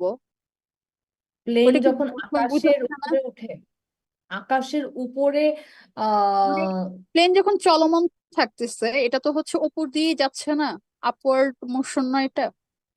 কিন্তু এটা এক সময় তো আবার তল স্পর্শ করতেছে। এটার ক্ষেত্রে দেখেন, এটার ক্ষেত্রে না আমরা ওইভাবে কোনো কিছু ওভার বা এভাবে ইউজ করি না, কারণ হচ্ছে আমি একটা কথা বলি, আকাশটা কিন্তু মানে আপনার কোনো এনক্লোজড বা কোনো মানে বদ্ধ কোনো কিন্তু না। আমাদের কিন্তু প্লেন কিন্তু আকাশের উপরে যে উড়ে, এটা কিন্তু না। আকাশ বলতে নীল জিনিসটা বোঝাচ্ছি, প্লেন কিন্তু নীল জিনিসটার মধ্যে দিয়ে যাচ্ছে, হ্যাঁ, এটা কোনো কিছুর উপর দিয়ে যায় না। আপনি এই জিনিসটা আপনি যদি ওই যে মেঘের উপর দিয়ে যায়, ধরেন কোনো মেঘ আর উপরে নাই, প্লেন একটা মেঘের উপর দিয়ে যাচ্ছে, আপনি সেক্ষেত্রে হয়তো, আচ্ছা এই ক্ষেত্রে না আবাভ বা ওভার ইউজ করার দরকার নেই। আপনি বলতে পারেন the plane is in the sky, ইনে বলি না, মাঝখানে বা মধ্যখানে বলি, ওইসব ক্ষেত্রে আমরা ইন ইউজ করি, কিন্তু প্লেনের আপু, ক্ষেত্রে হ্যাঁ, বলেন। যদি মানে আমরা বলি যে প্লেন আমার মাথার উপর দিয়ে গেল, তাহলে এটা কি হবে? ওভার ওভার হবে। এটাই। ওভার হবে, এই যে আপনার মাথার উপর দিয়ে গেল না, তল স্পর্শ না করে, এটাই, এটা ঠিক ছিল। হ্যাঁ, যদি এরকম হয় তোর মাথার উপর দিয়ে যাচ্ছে প্লেনটা, তাহলে কি হইলো, আপনার মাথার উপর দিয়ে চলে গেল, কিন্তু কোনো তল স্পর্শ করে নাই, সেক্ষেত্রে আপনি ওভার বলতে পারেন। তো এটা হচ্ছে একটা ছোট ডিফারেন্স। কিন্তু অনেক সময় মানুষ কি যেটা করে, সেটা হচ্ছে আবাভ ওভারের মধ্যে কোনো পার্থক্য রাখে না, যে জায়গায় আবাভ ইউজ হয় সেখানে ওভার ইউজ করে ফেলে। ওকে, আপু, আমি চ্যাট বলেন। বক্সে একটা সেন্টেন্স দিয়েছি, ওটা কি হবে? কোনটা কোনটা আপু? ও চ্যাট বক্সে, ওইটা আপু একটু পরে বলি, আগে এটা শেষ দেখি। I think she spend the entire afternoon over the phone, at the phone, by the phone, on the phone. এটা আপনার আই থিঙ্ক আহ এটা আপনি, এটা তো এই ক্ষেত্রে যেহেতু ফোন একটা ডিভাইস, আমরা এখানে অন দা ফোন ইউজ করতে পারি, কারণ মিডিয়া যেমন হচ্ছে, আমরা আসবো একটু পরে, টেলিভিশন, রেডিও, এগুলার ক্ষেত্রে আমরা অন ইউজ করে থাকি, on television, on radio, on Facebook. তো আপনি এটা বলতে পারেন, এখানে অনটাও হইতে পারে, আবার ওভারও মাঝে মধ্যে হইতে পারে, কিন্তু অন হইলে বেশি বেটার আর কি, অন ইউজ করতে পারেন। আপু, আপ কখন ব্যবহার করে থাকি? আপ, পড়াবো, এগুলোতে আমরা আসবো, আগে আমরা একটু ধাপে ধাপে শিখে নিই। তাহলে আপনারা কি আবাভ ওভারটা বুঝতে পারছেন ক্লাস? তো বুঝছেন না? জি আপু। সবাই? আচ্ছা, আর যেটা বললাম লাস্টে কি আবাভ আর ওভারের পার্থক্য, এটা এটা হচ্ছে ব্রিটিশরা বলে এটা পার্থক্য, কিন্তু অনেক সময় দেখবেন আপনারা যেখানে আবাভ ইউজ হয় ওইখানে আবার ওভারও ইউজ করে ফেলে। তো হচ্ছে যে কিন্তু ওভারের ক্ষেত্রে কখনো আপনি আবাভ ইউজ করতে পারবেন না, কিন্তু আবাভের সময় অনেকে আবার, যেমন the fan is above the box, অথবা অনেক সময় অনেকে এটাও বলে যে the fan is over the box. এটাও কিন্তু মিনিং বোঝা যায় যে উপরে, কিন্তু আবাভটা ইউজ করলে বেশি অ্যাপ্রোপ্রিয়েট আর কি। তো এটাই আবার ওভারের মিনিং এটাই ছিল ক্লাস। আচ্ছা এখন দেখেন তো এখন কোনটায় আমি দিয়ে রাখছি, অন টু। অন টু দিয়ে রাখছি, রাইট? আচ্ছা অন টু মানে কি দেখেন, অন টু মানে কি বলেন তো সবাই আমাকে, অন টু মানে কি? কেউ কি জানেন অন টু মানে কি? আচ্ছা দেখেন, টু এই ওয়ার্ডটা মানে কি দেখেন, টু মানে হচ্ছে আপনার গতিশীল কোনো অবস্থাকে বোঝায়। হ্যাঁ, আমরা অন টু তে পরে আসি, আগে দেখেন আমাদের আরো দুইটা ওয়ার্ড আছে, টু আর হচ্ছে টুয়ার্ডস। হ্যাঁ, টু মানে কোনো গতিশীল অবস্থা, টুয়ার্ডস মানেও কোনো গতিশীল অবস্থা। হ্যাঁ, এখন দেখেন আমি ধরেন লিখতেছি আহমেদ ইজ, আহমেদ ভাইয়ের নাম না লিখে আহমেদ ভাইয়াকে নিয়ে অনেক এক্সাম্পল দিছি। আর কে আছেন, আচ্ছা কারো নাম কি আছেন যাকে নিয়ে এখন আমি এক্সাম্পল দেইনি? কেউ কি আছেন ক্লাস? আপু সাবরিনা, আপনার নাম দিয়েই দিন। আমার নাম দিয়ে, আমার নাম তো আপনারা জানেনই, ফাহমিদা আপুকে নিয়েই লিখি। দেখেন আমি যদি লিখি Fahmida is going to office, হ্যাঁ, আর Fahmida is, Fahmida is going towards office. দেখেন টু মানে আমরা কোনো জায়গাতে যাওয়াকে বুঝাই। হ্যাঁ, টু মানে আমরা কোনো জায়গাতে যাওয়াকে বুঝাই। হ্যাঁ, তো দেখেন আমি যদি বলি she is going to school, she is going to office, she is going to university, to দিয়ে আমরা একটা গতিশীল অবস্থাকে বুঝাই। এই টু ওয়ার্ডটা দিয়ে যে কোনো দিকে আমরা যাচ্ছি, কোনো দিকে, এটা দিকে বুঝায়। তো দেখেন টু আর টুয়ার্ডস এর মধ্যে পার্থক্যটা কি, টুয়ার্ডস মানেও কিন্তু কোনো দিকেই যাওয়া। দেখেন ফাহমিদা আপু যদি কখনো বলেন যে Fahmida is going to office, সেটার মানে হচ্ছে ফাহমিদা আপু, ধরেন এটা হচ্ছে ফাহমিদা আপুর অফিস, হ্যাঁ এটা হচ্ছে ফাহমিদা আপুর অফিস। আপু যদি বলেন যে Fahmida is going to office, তাহলে হবে কি ফাহমিদা আপু একদম অফিসে যাচ্ছে, ফাহমিদা আপু অফিসেই যাচ্ছে। কিন্তু যদি এমন হয় যে ফাহমিদা আপু বলেন যে Fahmida is going towards office, হ্যাঁ এটা যদি কেউ বলে এটার মানে হচ্ছে ফাহমিদা আপু অফিসের দিকে যাচ্ছে। তার মানে হচ্ছে ফাহমিদা আপু কিন্তু অফিসে যাচ্ছে না, অফিসের আশেপাশে কোনো দিকে যাচ্ছে। Fahmida is going to office মানে ফাহমিদা আপু একদম অফিসে যাচ্ছে। এই যে ফাহমিদা আপু হাঁটতে হাঁটতে অফিসের মধ্যে চলে গেল। কিন্তু যদি আপনি টু না বলে টুয়ার্ডস বলেন, তার মানে হচ্ছে অফিসে যাচ্ছে না, অফিসের দিকে, হয়তো আরেকটা মুভি থিয়েটার আছে ওইটাতে যাচ্ছে, কিন্তু বলতেছেন যে অফিসে যাচ্ছেন। সাপোজ আপনি হচ্ছে মুভি দেখবেন, তো আপনি মুভি দেখবেন এটা আপনি বাসায় বলতে পারতেছেন না, ধরেন হচ্ছে তৌকির ভাইয়া মুভি দেখবেন, ধরেন নতুন মুভি আসছে ধরেন জায়েদ খানের, ওইটা দেখতে তৌকির ভাইয়া যাবেন। তো হচ্ছে তৌকির ভাইয়া যাবেন, কিন্তু এখন তো ফ্রেন্ডদেরকে বলতে পারতেছেন না যে জায়েদ খানের হচ্ছে মুভি দেখতে যাবেন, ধরেন হচ্ছে যে ফ্রেন্ডরা পচাবে। তৌকির ভাইকে মাইন্ড করতেছেন? তৌকির ভাই কি না আছেন আপু, না ক্লাস? আপু। আচ্ছা ধরেন তৌকির ভাইয়া মুভি দেখতে যাবেন, হ্যাঁ এখন মুভি থিয়েটার যেটা আছে সেটা অফিসের আশেপাশে আছে, কারণ তৌকির ভাইয়াকে তার আম্মুর পারমিশন নিতে হবে। তো তৌকির ভাইয়া যদি ধরেন বলতেছেন যে, তৌকির ভাইয়া ধরেন বলতেছেন যে I am going to office, তার মানে কিন্তু তৌকির ভাইয়া আসলে অফিসে যাচ্ছেন, যে অফিসে যাবেন গেট দিয়ে ঢুকে যাবেন। কিন্তু ধরেন ওই যে মুভি দেখতে যাবেন কিন্তু মিথ্যা বলতে যাচ্ছেন না, কিন্তু সত্যি বললেও বকা খাবেন। সেক্ষেত্রে ধরেন তৌকির ভাইয়া বললেন যে I am going towards office, এখন সবাই ভাবে যে হ্যাঁ সে তো অফিসে যাচ্ছে, সে আসলে অফিসে যাচ্ছে না, সে অফিসের দিকেই যাচ্ছে, কিন্তু অফিসে ঢুকবে না, অন্য কোনো দিকে হয়তো ঢুকবে, বা অফিসেও ঢুকতে পারে, কিন্তু টুয়ার্ডস দিয়ে আমি বুঝাই যে ওই দিকে, ওই দিকে যাচ্ছে, কিন্তু অফিসে ঢুকবে নাকি ঢুকবে না এটা আমি জানি না। টু অফিস যদি বলি তার মানে কিন্তু অফিসেই ঢুকবে। টু আর টুয়ার্ডসটা কি ক্লাস বুঝতে পেরেছেন আপনারা? জি আপু। এটা ক্লিয়ার হয়ে যাওয়ার কথা। আচ্ছা ঠিক আছে, তাহলে টু টুয়ার্ডস বুঝলাম। এখন আমাদের যেটা আছে সেটা হচ্ছে টু। টু মানে কি আমি যেটা বলেছিলাম, টু মানে হচ্ছে আমাদের কোনো গতিশীল অবস্থাকে আমরা টু বলি, যে কোনো দিকে যাচ্ছে, টু মানে আপনি যদি বলেন গোয়িং টু অফিস, তার মানে আপনি অফিসের দিকে গিয়ে অফিসের গেট দিয়ে অফিসে ঢুকবেন। গোয়িং টু স্কুল, আপনি স্কুলের ভিতরেই যাবেন। তো টু মানে হচ্ছে একদম ডাইরেক্ট কোনো দিকে যাওয়া, কোনো আশেপাশে না। তো টু যখন আমরা ধরেন অন প্লাস টু বলতেছি, তাহলে কি হচ্ছে on to. On plus to যখন আমি বলতেছি, এটা হচ্ছে কি অন টু। তার মানে কি দেখেন, অন মানে আমরা কি জানতাম, কোনো কিছু তল স্পর্শ করে আছে, উপরে আছে, এটা আমি অন বুঝতাম। অন মানে কি বুঝতাম, উপরে তল স্পর্শ করে আছে। আর টু মানে কি বুঝছি, গতিশীল অবস্থা। হ্যাঁ, তাহলে এটা পুরোটা মিলে কি হইলো, অন টু হইলো। এখন আমাকে দেখেন, এই যে এখন একটা, হাইরে বলটা কই চলে গেল। আচ্ছা, ঠিক আছে। আহ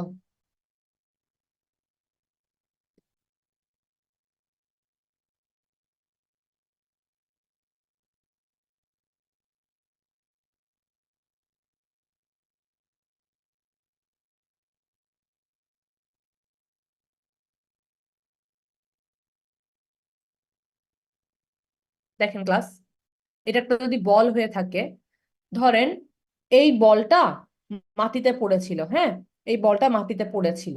এখন যদি আপনি এই বলটা যে মাটিতে পড়েছিল, আপনি ধরেন এটাকে এটাকে আপনি কি করছেন, এই বলটাকে আপনি এখানের উপর রেখে দিছেন। দেখেন তো, আমি কি এখানে অন ইউজ করব নাকি আবাব ইউজ করব, ক্লাস বলেন তো? অন। অন ইউজ করব, কারণ এটা তল স্পর্শ করে আছে। কিন্তু আমরা এখন কি পড়ছি, অন টু। অন টু মানে কি দেখেন, অন মানে কোনো কিছু তল স্পর্শ করে উপরে থাকবে, আর টু মানে গতিশীল অবস্থা বোঝায়।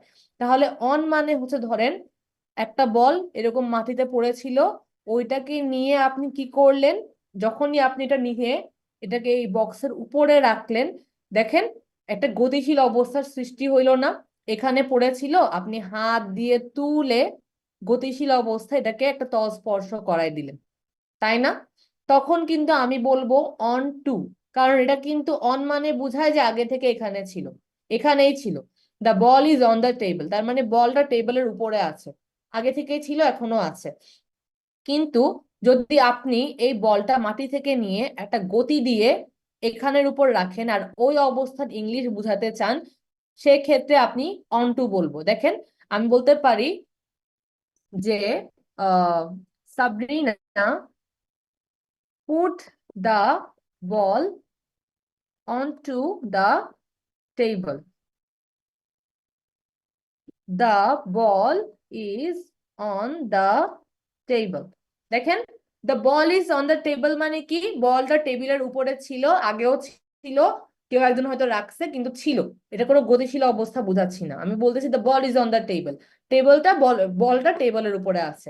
কিন্তু দেখেন, সাবরিনা ধরেন, সাবরিনা আপু কি করছেন, একটা বল উপর নিচে ছিল, নিচে পড়েছিল, আপু ওই বলটা মাটি থেকে নিয়ে যখন নিয়ে এটা টেবিলে রাখছেন, একটা গতিশীল অবস্থা ক্রিয়েট কিন্তু হয়েছে। ধরেন এটা একটা টেবিল, আমি একটা বল রাখবো, এইভাবে গতিশীল অবস্থায় রাখতেছি। ধরেন আগে থেকে ছিল, এটা না, এভাবে নিলাম, গতিশীল অবস্থা এখানে রাখলাম, একটা গতি ক্রিয়েট হয়েছে। কিন্তু ওই অবস্থাটাকে ইংলিশে বোঝানোর জন্য আমি বলবো Sabrina put the ball on to the table. অন্য কোথাও ছিল, এভাবে নিয়ে গতিশীল অবস্থায় টেবিলের উপর রাখছে। তাহলে কি অন টু ক্লিয়ার হয়েছেন ক্লাস? অন টু কি ক্লিয়ার হয়েছে? জি আপু। জি আচ্ছা, আপু। আমরা আরেকটা এক্সাম্পল দিব, তখন বুঝবেন। আচ্ছা, বলেন তো ইন মানে কি ক্লাস, ইন মানে কি? মধ্যে। ইন মানে মধ্যে। হ্যাঁ, ইন মানে হচ্ছে কোনো কিছুর মধ্যে। তাহলে ইনটু মানে কি হবে বলেন তো? গতিশীল অবস্থায় কোনো কিছু ভেতরে রাখা। Very good, very good. Into মানে হচ্ছে গতিশীল অবস্থায় কোনো কিছুর ভেতরে রাখা। হ্যাঁ, আমি এটা একটা এক্সাম্পল দিয়ে বলি। ধরেন একটা হচ্ছে আপনার কি বলা যায়, আমি এটার স্লাইডটা রেডি করি নাই, যাই হোক এটার স্লাইড রেডি করতে হবে না। ধরেন আপনি হচ্ছে কোনো দিকে আহ ধরেন কি বলা যায়, আহ ধরেন দিব্য ভাইয়া। হ্যাঁ, দিব্য ভাইয়াকে নিয়ে একটা এক্সাম্পল দিই, ওনাকে নিয়ে আমি কখনো কিছু বলি না। দিব্য ভাইয়াকে নিয়ে একটা এক্সাম্পল দিই। ধরেন দিব্য ভাইয়ার বাসায় আপনাদের সবাইকে দাওয়াত দিছেন। হ্যাঁ, দিব্য ভাইয়ার বাসায় আপনাদের সবাইকে দাওয়াত দিছেন। দিব্য ভাইয়া, তৌকির ভাইয়া আর আহমেদ ভাইয়া ধরেন একটা বাসায় থাকেন, আর আপনাদের সবাইকে বাদবাকি যারা আছেন দাওয়াত দিছেন। এখন ধরেন দিব্য ভাইয়া হচ্ছে বাসার ওনার, তৌকির ভাইয়া আর হচ্ছে আহমেদ ভাইয়া দিব্য ভাইয়ার সাথে থাকেন। তো দিব্য ভাইয়া কি করলেন, বললেন যে জগ একটা শরবত বানাও, আপনাদের সবার জন্য একটা ওয়েলকাম ধরেন বানাইতে বলছে, হ্যাঁ, ধরেন এটা হচ্ছে একটা জাগ, আর দিবু ভাইয়া বলছেন আহমেদ ভাইয়াকে আর তৌকির ভাইয়াকে যে সবাই যে আমাদের গেস্ট আসছেন আজকে ক্লাসের, ওদের জন্য একটা ওয়েলকাম ড্রিঙ্ক বানাও। তখন কি হইলো, আহমেদ ভাইয়া আর হচ্ছে যে তৌকির ভাইয়া মিলে জগের মধ্যে, একটা জগ লাগবে অবভিয়াসলি, জগের মধ্যেই তো বানাবে, জগের মধ্যে বানায় কি করছেন, একটা একটা ওয়েলকাম ড্রিঙ্ক আপনাদের সবার জন্য বানাইছেন। বানানোর পর তো তৌকির ভাইয়া ওই জগটা হচ্ছেন যে আহমেদ ভাইয়া সহ দিব্য ভাইয়ার সামনে নিয়ে আসছেন যে এই নাও জগ, আমরা ওয়েলকাম ড্রিঙ্ক বানাইছি। তখন দিব্য ভাইয়া বললেন কি, যে হচ্ছে যে আমাকে দিয়ে কি লাভ, তুমি গেস্টদের সামনে যে টেবিলটা আছে ওই এই জগটা ওই টেবিলের উপরে রাখো। যখন দেখেন এখন দিব্য ভাইয়া কি বলছেন যে put the jug on the table হবে নাকি অন টু দা টেবিল হবে বলেন তো? On to. অন টু, কারণ একটা অর্ডার দেওয়া হয়েছে, ওই জগটা ওদের হাতে ছিল, এখন ওরা টেবিলের উপর রাখবে, এই যে গতিশীল অবস্থায় সে টেবিলের উপর রাখবে, এই সিচুয়েশনটাকে ইংলিশে বলার জন্য আমরা বলবো অন টু। তাহলে দিব্য ভাইয়া কি বলতেছেন put the jug on to the table. Okay fine, তো দিব্য ভাইয়া যেটা বললেন তকির ভাইয়া সেভাবে এই জগটাকে কি করলো, এই টেবিলটার উপর রেখে আসলো। তখন দিব্য ভাইয়া হচ্ছে যে আহমেদ ভাইয়া কি বললেন যে জগটা টেবিলে রেখে আসছো, এখন কি গেস্টরা কি একজন একজন করে নিয়ে নিয়ে খাবেন এভাবে জগ থেকে? তা তো না। তো এখানে কিছু গ্লাস আছে, ধরেন ধরেন এটা একটা গ্লাস, ধরেন এই সিলিন্ডারটা আমি বাঁকা করে দিছি, ধরেন এইটা একটা গ্লাস, এটা আপনাদের সবার জন্য ধরেন আরো অনেকগুলা আছে। তো বললেন যে দিব ভাইয়া যে তৌকির ভাইয়াকে যে এই জগে যে ওয়েলকাম ড্রিঙ্কটা আছে এটা সবার গ্লাসে কি করো, সবার গ্লাসে দিয়ে দাও, হ্যাঁ সবার গ্লাসে দিয়ে দাও। তাহলে দেখেন ধরেন এটা জগ, এই জগ থেকে যদি এখন আমি ওয়েলকাম ড্রিঙ্কটা এই গ্লাসের মধ্যে ঢালি, তাহলে এটা ইংলিশে কি হবে বলেন তো? এটা তো মধ্যে যাবে, ইনটু। ইনটু। তার মানে কি দেখেন, ইন মানে কি হবে, যে ধরেন আমি যদি বলি দ্য ওয়েলকাম ড্রিঙ্ক ইজ, আমি ধরেন এটা ইংলিশে লিখলাম যে the welcome drink is in the glass. এটাই গতিশীল অবস্থা বুঝায় বলেন তো আমাকে? না আপু। এটা মানে বুঝায় যে ওয়েলকাম ড্রিঙ্কটা গ্লাসের মধ্যে আছে, আগে থেকে হয়তো ছিল বা এখনো আছে, এরকম এখনো আছে, এটাই বুঝাচ্ছি। কিন্তু যদি কেউ বলে যে pour the drink into the glass, ধরেন তাহলে কি হয়ে গেল, যে গ্লাসের মধ্যে ড্রিঙ্কটা কি করো, ঢেলে দাও, অথবা হচ্ছে put the drink into the glass, এরকম যদি আপনি বলেন, সেই ক্ষেত্রে আপনি কি বুঝাচ্ছেন, যে ড্রিঙ্কটা, যে জুসটা আছে, আমি জুসটাই বলি, জুসই ধরেন বলতেছি, তাহলে জুসটা কি হইলো, গ্লাসে এতক্ষণ ছিল না, এখন ঢেলে দাও বা দিয়ে দাও, এই যে সিচুয়েশন যে দিয়ে দিচ্ছে কোনো কিছুর ভিতরে মধ্যে, এটাকে আমি কি বলতেছি, এটাকে আমি ইনটু বলতেছি। এটা কি বোঝা গেছে ক্লাস আপনাদের এখন অনটুটা কি আর ইনটুটা কি? জি জি আপু। আপু। এটাই হচ্ছে অনটু আর ইনটুর পার্থক্য। কারণ আমরা অনেক সময় যখন ইন বা হচ্ছে আপনার দেখেন আমরা যখন একটু পড়ি এই যে এই জিনিসটা ইন, ইনসাইড, ইনটু, তখন কিন্তু অনেক সময় অনেকে লিখেন ধরেন the toy is in the room, অথবা the toy is inside the room. আবার অনেকে লিখেন toy is into the room. এখন বলেন তো দেখি কোনটা ইনকারেক্ট হবে? ইনটু। ইনটু। হ্যাঁ, ইনটু মানে আমরা জানি মধ্যে, কিন্তু এটা কিন্তু গতিশীল অবস্থা বোঝায়, তাই সেহেতু the toy is into the room এই জিনিসটা কিন্তু আমাদের কারেক্ট কখনো হবে না, কারণ এটা পড়েই বোঝা যাচ্ছে যে এই জিনিসটা মিল হচ্ছে না। দেখেন the toy is in the room are the toy is inside the রুমের মধ্যে পার্থক্যটা কি? ইন মানে আর ইনসাইড মানে একই, মধ্যে, কিন্তু ইন মানে আপনার অনেক বড় একটা জায়গাকে বোঝায়, আর ইনসাইড মানে আপনার একটু ছোট জায়গাকে বোঝায়। বাট এভাবে না পড়ে আপনি যেখানে ইন ইউজ করবেন সেখানে ইনসাইডও ইউজ করতে পারেন, ঠিক আছে? কোনো কিছুর মধ্যে বোঝাতে আপনি যদি অনেক বড় জায়গা হয় আপনি ইন বসাবেন, আর যদি ছোট জায়গা হয় আপনি ইনসাইড ইউজ করতে পারেন। যেমন এখানে toy is inside the room না বলে the toy is inside the box বললে বেশি সুবিধা, কারণ বক্স ছোট জায়গা, একটা চারপাশে আবদ্ধ জায়গা, ওখানে আমি ইনসাইড ওয়ার্ডটা ইউজ করলে সুন্দর লাগে। আর রুম কি অনেক বড় হতে পারে, যদিও চার দেওয়ালে এনক্লোজড, কিন্তু রুম কিন্তু অনেক বড় হতে পারে, সেক্ষেত্রে আমি ইন ইউজ করতে পারি। আমরা যখন একটা ট্রায়াঙ্গেল পড়ছিলাম আমরা কিন্তু দেখছিলাম যে ইন অনেক বড় জায়গাকে বোঝায়, তাই আমরা রুম যেহেতু অনেক বড় হয় আমরা ইন ইউজ করলে সুন্দর দেখায়। আর বক্স কি ছোট একটা জায়গা, বক্সের দিকে তাকালেই আপনি কিন্তু যদি টয় থাকে ভিতরে দেখতে পারবেন। রুমের ভিতরে কোথায় টয়টা আছে আপনার কিন্তু দেখতে বা ডিটেক্ট করতে সময় লাগবে। তো সেক্ষেত্রে বড় জায়গা হলে কোনো কিছু যদি কোনো একটা বড় জায়গার মধ্যে থাকে তাহলে আমি ইন ইউজ করব, যদি ছোট জায়গার মধ্যে থাকে একটু আমি ইনসাইড ইউজ করতে পারবো। Is it clear class? এটা কি বুঝতে পেরেছেন আপনারা সবাই ইন আর জি ইনসাইডে? আপু। ওকে, জি ঠিক আপু। আছে, ভেরি গুড। তাহলে above, over, on, onto, to, towards, এটা বুঝলাম, ইনটু, ইনসাইড, ইন, এগুলাও বুঝে গেলাম। আচ্ছা, আন্ডার বিলো, আন্ডার বিলো মানে কি বলেন তো ক্লাস আমাকে? নিচে। আন্ডার বিলো মানে কি? আন্ডার বিলো মানে নিচে, ভেরি গুড। কিন্তু আন্ডার বিলোতে একটা পার্থক্য আছে, এই পার্থক্য টা মেনটেন করা খুব বেশি ভালো, কারণ হচ্ছে এটা অনেক সময় অনেকে মেনটেন করে না বা মানে না, কিন্তু এটা ফলো করাটা ইম্পর্টেন্ট। আন্ডার বা বিলো মানে নিচে, কিন্তু কেমন নিচে? আন্ডার মানে হচ্ছে আন্ডার সামথিং, আন্ডার সামথিং মানে কোনো কিছুর নিচে, কোনো কিছুর নিচে। আর বিলো মানে আন্ডার আ নিউমেরিক্যাল ভ্যালু। আচ্ছা, দেখেন কেমন বুঝাচ্ছি। আন্ডার মানে হচ্ছে, আন্ডার দিয়ে আমি বুঝাই হচ্ছে কোনো কিছুর নিচে, কোনো একটা জিনিসের নিচে কোনো কিছু আছে, হ্যাঁ, কোনো কিছু একটা মানে যে কোনো কোনো কিছুর নিচে কোনো কিছু একটা আছে, এটা বুঝাতে আমি আন্ডার বুঝাই। তার মানে কি, ধরেন খাটের নিচে অনেকগুলো পেপার আছে, বা হচ্ছে যে টেবিলের নিচে জুতা আছে, তার মানে কি কোনো কিছু যখন কোনো কিছু নিচে থাকে ওটার জন্য আমি আন্ডার ওয়ার্ডটা ইউজ করে থাকি। আর বিলো কি, বিলো দিয়েও আমি কোনো কিছুর নিচে নিচে বুঝাই, বাট ওইটা সাংখ্যিক মান হইতে হবে। জিনিসটা দেখেন, আমি যদি বলি the Titanic, the Titanic is under the sea, আর the tem the temperature is below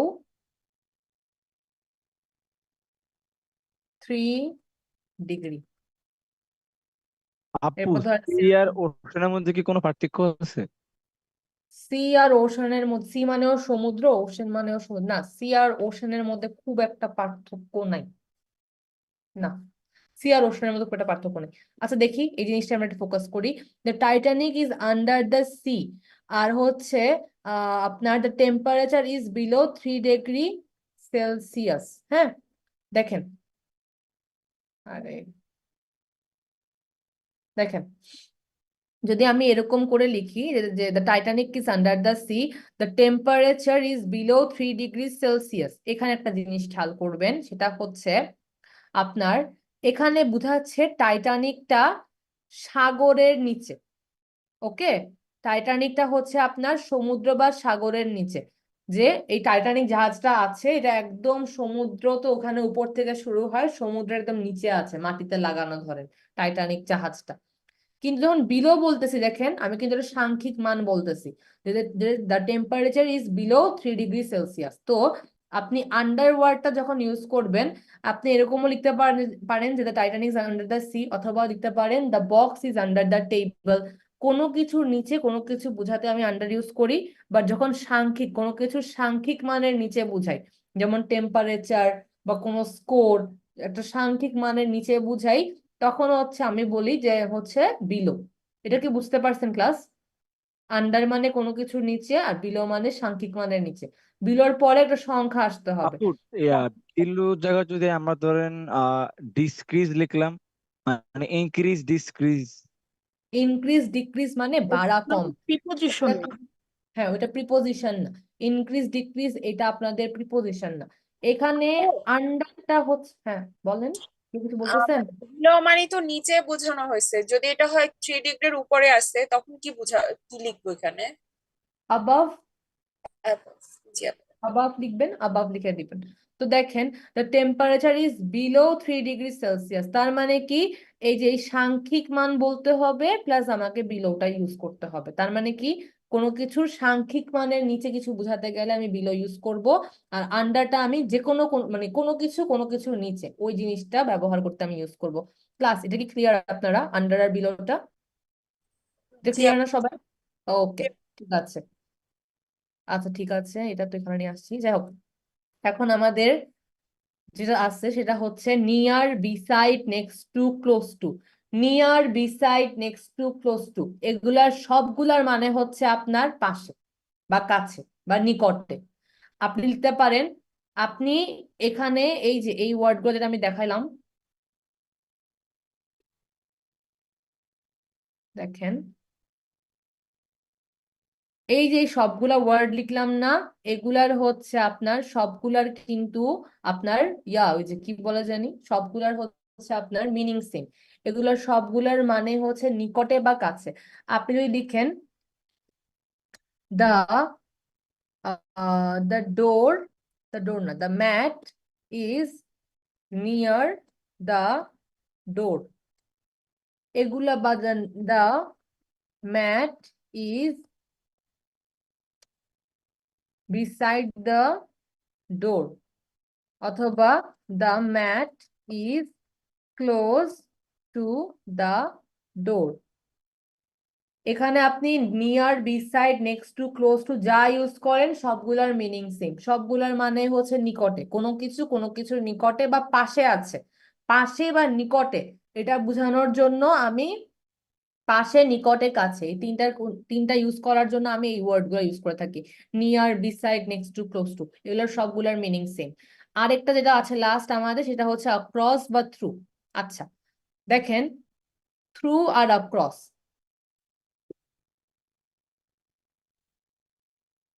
এটা আমাদের লাস্ট ইম্পর্টেন্ট প্রিপোজিশন। আমরা একটু দেখি থ্রু আর অ্যাক্রস জিনিসটা কি। দেখেন, থ্রু আর অ্যাক্রস মানে হচ্ছে কোনো কিছুর আপনার হচ্ছে, থ্রু আর অ্যাক্রস এর নর্মাল মিনিং হচ্ছে আপনার এক সাইড থেকে অন্য সাইডে যাওয়া, এদিক থেকে ওইদিকে যাওয়া।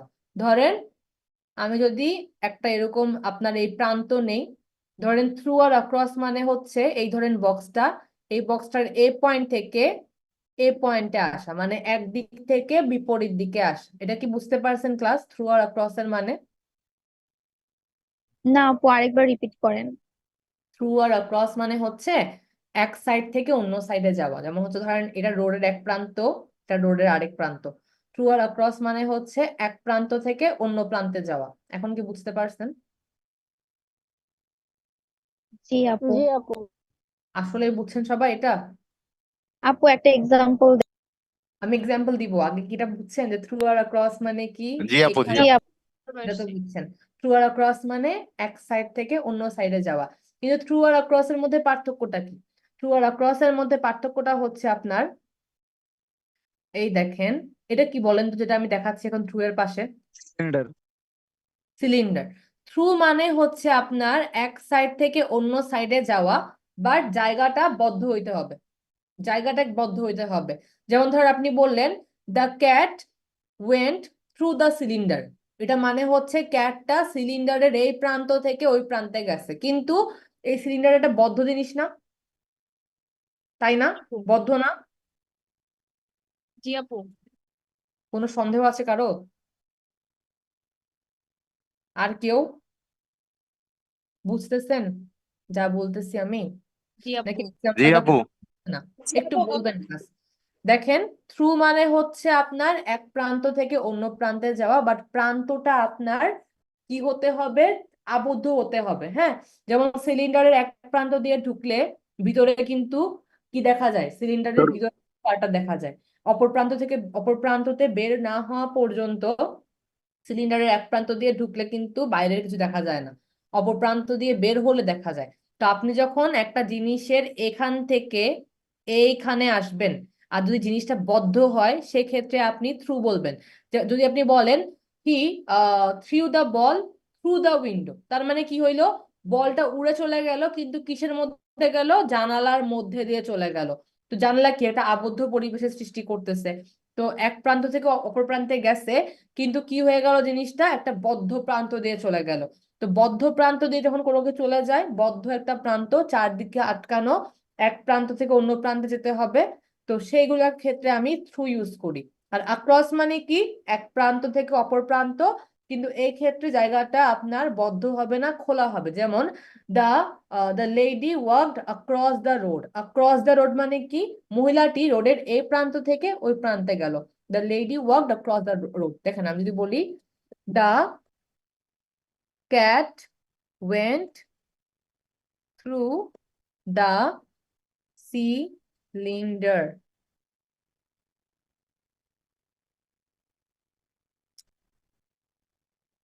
সিলিন্ডার। আর যদি বলি the ball went through the window. The lady walked across the road. তাহলে দেখেন তো ক্লাস, এই জিনিসটা খেয়াল করেন তো, এই দুই ক্ষেত্রে কিন্তু বদ্ধ পরিবেশ বোঝাচ্ছিল, এক প্রান্ত থেকে অপর প্রান্তে গেছে। কিন্তু থ্রু দা সিলিন্ডার কি, বদ্ধ। থ্রু দা উইন্ডো কি, বদ্ধ হয়ে যায় পরিবেশটা। কিন্তু মহিলাটা রোডের মধ্যে কিন্তু কোনো বদ্ধ পরিবেশে হাঁটে নাই, রোডের এক প্রান্ত থেকে অপর প্রান্তে গেছে, সেজন্য আমি এই ক্ষেত্রে অ্যাক্রস ইউজ করছি। এটা কি আপু সবাই সেকেন্ডটা বদ্ধ কিভাবে হয়? দেখেন, প্রথম দিকে বলটা কি, দেখেন ক্যাট যখন প্রথমে সিলিন্ডারে ঢুকছে, সিলিন্ডারে ঢুকার আগে তো সে একটা খোলা পরিবেশে ছিল না, হ্যাঁ, কিন্তু এরপর কি হয়েছে, খোলা পরিবেশ থেকে সে বদ্ধ পরিবেশের এক প্রান্ত থেকে অপর প্রান্তে গেছে না, তাই না? জি আপু, জি। বলটাও সেম ক্ষেত্রে, আপনি যখন বলটা ধরেন কেউ ছুড়ে মারছে, প্রথমে তো সে একটা খোলা জায়গা থেকে উড়ে তো ওই বদ্ধ পরিবেশে গেছে, তো বলটা জানলা দিয়ে ঢুকে অপর প্রান্তে চলে গেছে, ওই যে বদ্ধ পরিবেশের সৃষ্টি হয়ে গেল। এটার কি অন্য কোনো এক্সাম্পল দেওয়া যায়? না, এটা আপনি যখন মোশন গুলো দেখবেন, বা যখন আপনি ফিল ইন দা ব্ল্যাঙ্কস বা মানে যেগুলো ফিল আপ করবেন, যখন দেখবেন যে এরকম আপনাকে একদম সিনারি গুলো দিয়ে দিবে, যে যেমন উইন্ডো দিয়ে, জানলা দিয়ে যখন কোনো কিছু যায়, আমরা এটাকে বলি through the window. Across the window কখনো বলি না, থ্রু দা উইন্ডো বলি, কারণ উইন্ডোটা হচ্ছে একটা বদ্ধ পরিবেশের সৃষ্টি করে। দেখেন বিড়ালটা প্রথমে কিন্তু খোলা পরিবেশের মধ্যেই ছিল, সিলিন্ডারে যখন ঢুকা স্টার্ট করছে, জায়গাটা তার জন্য বদ্ধ হয়ে গেছে, সিলিন্ডারের এক প্রান্ত থেকে অপর প্রান্তে গেল। বলটাও সেম কেস, যখন আপনি ঢিলা মানে ছুঁড়ে মারছেন, তখন সে হাওয়ার মধ্যে ছিল, খোলা পরিবেশ ছিল, কিন্তু সে যেই মুহূর্তে জানালা দিয়ে ঢুকছে, জানালা দিয়ে ঢুকে সে জানালার বাইরের এক প্রান্ত থেকে, ধরেন বদ্ধ পরিবেশে শুরু হচ্ছে, এক প্রান্ত থেকে অপর প্রান্তে গেল, তো ওই ক্ষেত্রে আমি জানলার ক্ষেত্রে সবসময় থ্রু ইউজ করি, এই জন্য আমি এক্সাম্পলটা দিলাম। কিন্তু রোড তো খালি, কোনো বদ্ধ পরিবেশ না, সেই ক্ষেত্রে আমি অ্যাক্রস বলি। এটা কি বুঝা গেছেন? বুঝতে আচ্ছা, ধরেন টানেল ইউজ করলাম, টানেল, টানেলটা বদ্ধ না? টানেল জি ক্লাস, টানেলটা বদ্ধ না? টানেলে কি আমি ক্রস ইউজ করবো না থ্রু ইউজ করবো বলেন তো? ট্রু ইউজ থ্রু ইউজ করব। তার মানে কি এই যে গাড়িটা হচ্ছে যে টানেলের আশেপাশে সবসময় ছিল না, টানেলটা কিন্তু প্রথমে একটা খোলা রোডেই থাকে, পরে ধরেন গাড়িটা একটা টানেলে ঢুকে গেছে, তাহলে কি হয়ে গেল, ওই টানেলে যখন থেকে ঢুকলো তখন থ্রু দা টানেল হয়ে যাবে, ক্রস দা টানেল হবে না। এটা কি বুঝতে পারছেন ক্লাস? এই জিনিসটা কি বোঝা গেছে? আপু তাহলে থ্রু দা পার্ক কেন বলা হয়? পার্ক তো খোলা জায়গা। Through the park, she walk through the park, ওইটা আপনার হচ্ছে, ওইটার হচ্ছে একটা কারণ আছে, সেটা হচ্ছে ওই যে আমি একটা কথা বলছি না, যে অনেক সময় কি হয়, অনেক সময় আমরা আবাবের জায়গায় ওভার ইউজ করে দেই, কোনো প্রবলেম হয় না, কিন্তু না ইউজ করাটা বেটার। কিন্তু ওইরকমই আপনার অনেক সময় she went through the park এরকমও বলে দেয়, তো হচ্ছে ওই ক্ষেত্রে জিনিসটা কিন্তু ভুল হবে না, কিন্তু থ্রু আর অ্যাক্রস এর মধ্যে ডিফারেন্স এটাই, কিন্তু থ্রুটা কিন্তু আপনি ওই ক্ষেত্রে ইউজ করলেও কিন্তু ভুল হবে না। এই যে আমি যখন এই রুলগুলা পড়াচ্ছিলাম, আমি তো ফার্স্টে বলে দিছিলাম যে রুলগুলা কয়েকটা ক্ষেত্রে ফিক্সড, যেমন ইনটু অনটুর ক্ষেত্রে ফিক্সড, বিলোর ক্ষেত্রে ফিক্সড, আবার হচ্ছে যে আপনার টুয়ার্ডস টু এর ক্ষেত্রে ফিক্সড, আবার কিছু ক্ষেত্রে এগুলো 50-50% হবে, যেমন থ্রু অ্যাক্রস 50-50%, এরপর হচ্ছে আপনার যেটা ছিল অ্যাবাভ ওভার 50-50%, তো কয়েকটা ক্ষেত্রে আমাদের একটু বেশ কম হবে, বাট বাকিগুলো একদম ফিক্সড। এটা কি বুঝতে পারছেন সবাই? জি আপু। হ্যাঁ থ্যাংক ইউ, ঠিক আছে। আপনার কি অনেক টায়ার্ড হয়ে গেছেন? বুঝতে পারছেন সবকিছু সবাই? ক্লাস জি জি এটা আপু। পড়াইতে গিয়ে তো 55 বেজে গেল। আচ্ছা ঠিক আছে, এটা দেখেন। ওকে, এখন আমরা একটু সবকিছু ওভার মানে একদম ফাস্ট পড়বো। ক্লাস আমি 9টা 10 পর্যন্ত বা 15 পর্যন্ত নিব। দেখেন, যেহেতু আজকে লাস্ট ক্লাস, একটু থাকেন। দেখেন, প্রিপোজিশন অফ মুভমেন্ট টু আমরা পড়েছি, এটা আপনারা বুঝবেন।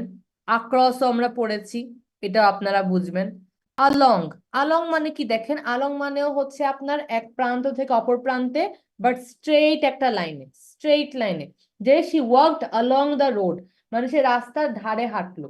রাস্তার এক প্রান্ত থেকে অপর প্রান্তে যাচ্ছেন, কিন্তু রাস্তা দিয়ে সোজা যাচ্ছেন, এটাকে বলি আমরা আলং। যেমন যেমন দেখেন, হি ইজ ওয়াক, দেখেন এখানে লিখছে in a line, a point in the length of, from one point to another, মানে এক প্রান্ত থেকে অপর প্রান্তে কিন্তু এক লাইনে সোজা। দেখেন, he is walking along the path, তার মানে কি, সে রাস্তাটার ধারে হাঁটছে বা রাস্তা ধরে হাঁটছে, সোজা হাঁটছে। এক প্রান্ত থেকে অপর প্রান্তে যাচ্ছে, বাট সোজা হাঁটতেছে। আমি একটু তাড়াতাড়ি বলবো এখন ক্লাস, আপনারা যে পয়েন্টটা বুঝবেন না আমাকে বলবেন। আচ্ছা, এরপর আমরা একটু দেখি অ্যারাউন্ড। অ্যারাউন্ড মানে আমরা সবাই জানি, অ্যারাউন্ড মানে হচ্ছে চারদিকে। আমরা পড়তেছি কি এখন, preposition of movement. To, across, along বুঝছি। অ্যারাউন্ড মানে কি, অ্যারাউন্ড মানে হচ্ছে চারদিকে বা সব দিকে। ধরেন বলছে যে let's go for a walk around the park, let's go for a walk around the park. আমি কি বলছি, অ্যারাউন্ড মানে হচ্ছে আপনার গোল গোল চারদিকে বা সব দিকে। যখন আপনি বলতেছেন the earth moves around the sun, এটার মানে কি, আপনার হচ্ছে পৃথিবীটা সূর্যের চারপাশে ঘুরতেছে, কিন্তু আপনি এটা বুঝাচ্ছেন অ্যারাউন্ড। কিন্তু আপনি যখন বলতেছেন let's go for a walk around the park, ওই ক্ষেত্রে কিন্তু আপনি বুঝাচ্ছেন যে পার্কে, এটা কিন্তু গোল গোল করে ঘোরা বুঝাচ্ছেন। আপনি বলতেছেন চলো পার্কে, আমরা পার্কের সব দিক থেকে হেঁটে আসি, এটা বুঝাচ্ছে। রাউন্ডটা গেল হয় গোল গোল চারদিকে, না হলে সব দিকে, এটা বোঝায়। আমরা অনেক সময় বলি না লুক অ্যারাউন্ড দ্য রুম, তার মানে কি আপনি রুমের মাঝখানে দাঁড়ায় গোল গোল ঘুরবেন না। লুক অ্যারাউন্ড দ্য রুম মানে হচ্ছে রুমের সব দিকে দেখো। হয় অ্যারাউন্ড মানে চারদিকে, না হয় হচ্ছে সব দিকে। এই দেখেন, ইন আ সার্কেল অথবা in or along with a carving path. আচ্ছা ঠিক আছে, এখন দেখেন ডাউন। ডাউন মানে কি, নিচে, উপর থেকে নিচে, এটাকে আমরা ডাউন বলে থাকি। আবার হচ্ছে আপনাদের আমেরিকানরা ডাউনকে কিন্তু, বা ইউরোপিয়ানরাও ডাউনকে কিন্তু দক্ষিণ বোঝাতে ব্যবহার করে থাকে। হ্যাঁ, যেমন দেখেন, I prefer to ride my bike down the hill, আমি পাহাড়ের উপর থেকে নিচে বাইক চালাতে পছন্দ করি। We are going down to Florida, we are going down to Florida this summer, তার মানে হচ্ছে আমরা ফ্লোরিডার দক্ষিণ দিকে এই গ্রীষ্মকালে যাব। তো ডাউনের একটা মানে আপনার দক্ষিণ দিকে বোঝায়, আবার হচ্ছে উপর থেকে নিচেও বোঝাতে পারে। আমরা ইনটু বুঝছি। অফ, অফ মানে হচ্ছে আপনাকে বলে যে সরিয়ে ফেলা বা কোনো দিক থেকে সরে পড়া। যেমন আমি যদি বলি get off the train, get off the bike, এগুলা মানে কি, এই দেখেন আমি যদি অফ বলি, এই যে এখন ধরেন আমি একটা বলতেছি অফ, এই অফটা মানে হচ্ছে সরে পড়া বা সরিয়ে ফেলা। দেখেন আমি যদি বলি get off the car right now, তার মানে হচ্ছে কি, গাড়ি থেকে এই মুহূর্তে নেমে পড়ো। Get off the car right now, আমি এটা বলতে পারি যে গাড়ি থেকে তুমি এখনই নেমে পড়ো।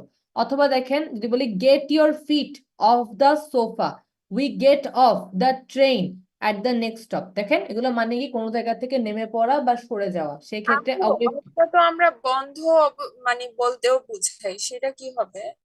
হ্যাঁ, সেক্ষেত্রে আপনার সুইচ অফ দা লাইট, সেক্ষেত্রে আপনার অফটা কি বলা যায়, এটা এক ধরনের ওই ক্ষেত্রে একটা অ্যাডভার্ব হয়ে যায়। সুইচ অফ দা লাইট আমরা মনে হয় আগের ক্লাসে পড়েছিলাম, আপনারা খেয়াল করছিলেন, একটা অফ ছিল কিন্তু। জি আপু। জি আপু। অফটা বসবে তো সেক্ষেত্রে, তো অফটা বুঝে। এখন আপনারা যদি জিজ্ঞেস করেন আপু অফটা কোন অ্যাডভার্বের ক্যাটাগরিতে পড়ে, এটা বলা একটু মুশকিল, কারণ অফটাকে আমরা অ্যাডভার্ব বলি কারণ ভার্বের অবস্থা বোঝাচ্ছে, এই জন্য এটাকে আমরা অফ বলে দিচ্ছি। হয়তো আপনি ম্যানার বলতে পারেন, কিন্তু অফের এই যেমন দেখেন আমরা ফর পড়ছি, আমরা লেকচার 9-এও কিন্তু ফরটা পড়বো, সরি লেকচার 8-এ কিন্তু ফরটা পড়ছি কি আপনাদের হচ্ছে কনজাংশন দিয়ে, আবার আজকে প্রিপোজিশন হিসেবে পড়লাম। তো এরকম একটা ওয়ার্ড সেন্টেন্সের কনটেক্সট অনুযায়ী আপনার পার্টস অফ স্পিচ বদলাতে পারে। তো অফটা এখানে তো বুঝলেন, সরে ফেলা, সরে পড়া বা সরিয়ে যাওয়া বা নেমে পড়া এরকম বোঝায়। আচ্ছা, অন টু জানেন, ওভার পড়াইছি। পাস্ট, পাস্ট মানে হচ্ছে আপনার একটা জায়গার হচ্ছে যে ধরেন কি বলবো, ধরেন আপনি যদি বলেন যে ওয়াক পাস দ্য শপ, মানে হচ্ছে রাস্তা দিয়ে ধরেন কোনো দিকে যাবেন তো কোনো কিছু পার করে যেতে হবে। ধরেন আপনি একটা ফার্মেসিতে যাবেন, তো ফার্মেসিতে যাবেন, ফার্মেসিতে যাওয়ার আগে ধরেন একটা হোটেল পড়ে, তো ধরেন আপনি ফার্মেসিতে যাবেন, ফার্মেসি রোডটা চিনতেছেন না, তো আপনি ধরেন কাউকে জিজ্ঞেস করছেন, সে আপনাকে তো বলবে না যে go straight you will find the pharmacy, তাহলে তো আপনি সারা দিন সোজা হাঁটবেন, পাবেন না। তো সে আপনাকে সহজে বলতে পারে যে walk straight, walk past the shop, you walk past the hotel, you will find the pharmacy। তার মানে কি, সোজা হাঁটো, হাঁটার পরে একটা হোটেল পাবা, ওইটার সামনে দিয়ে বা ওইটার পাশ দিয়ে চলে যাও, তাহলে তুমি ফার্মেসি পাবা। তাহলে পাস্ট মানে হচ্ছে আপনার এই পাস্টটা মানে হচ্ছে কোনো কিছুর কাছে বা নিকট দিয়ে অন্যদিকে যাওয়া। তো দেখেন, কোনো কিছুর কাছ দিয়ে বা নিকট দিয়ে অন্যদিকে যাওয়া, যেমন দেখেন walk past the theater on the right and the bank is on the left। তুমি থিয়েটারের পাশ কোনো দিয়ে কিছু এদিকে যাও। অতিক্রম করে হুম, যাওয়া, তাই তো? জি আপু। কোনো কিছু অতিক্রম করে যাওয়া, এরকম কিছু। হ্যাঁ, কোনো কিছু অতিক্রম করে যাওয়া বা কোনো কিছুর পাশে দিয়ে বা কোনো কিছু ক্রস করে যাওয়া, অতিক্রম ওয়ার্ডটা বেটার। হ্যাঁ, কোনো কিছু অতিক্রম করে যাওয়া বলতে পারেন, বা আপ অর গোয়িং নিয়ার মানে কোনো কিছু পাশ কাটিয়ে যাওয়া এমন। আচ্ছা, থ্রুটা পড়েছি, টুয়ার্ডসও পড়েছি আমরা, আপ তো জানেন। দেখেন, ডাউন মানে কি পড়েছিলাম, উপর থেকে নিচে। আমরা যেহেতু প্রিপোজিশন অফ মুভমেন্ট পড়তেছি, আমরা ডাউনকে নিচে বলতে পারবো না, কারণ নিচে মানে নিচে রয়ে আছে। তাহলে উপর থেকে নিচে, এটাকে বলতেছি আমরা মুভমেন্ট, যে কোনো কিছু উপর থেকে নিচে যাচ্ছে, ওটাকে আমরা ডাউনটাকে আমরা মুভমেন্ট বলি। তো নিচ থেকে উপরে যখন যাব একটা মুভমেন্ট হবে, তো সেক্ষেত্রে আমরা বলবো কি উপরে আপ।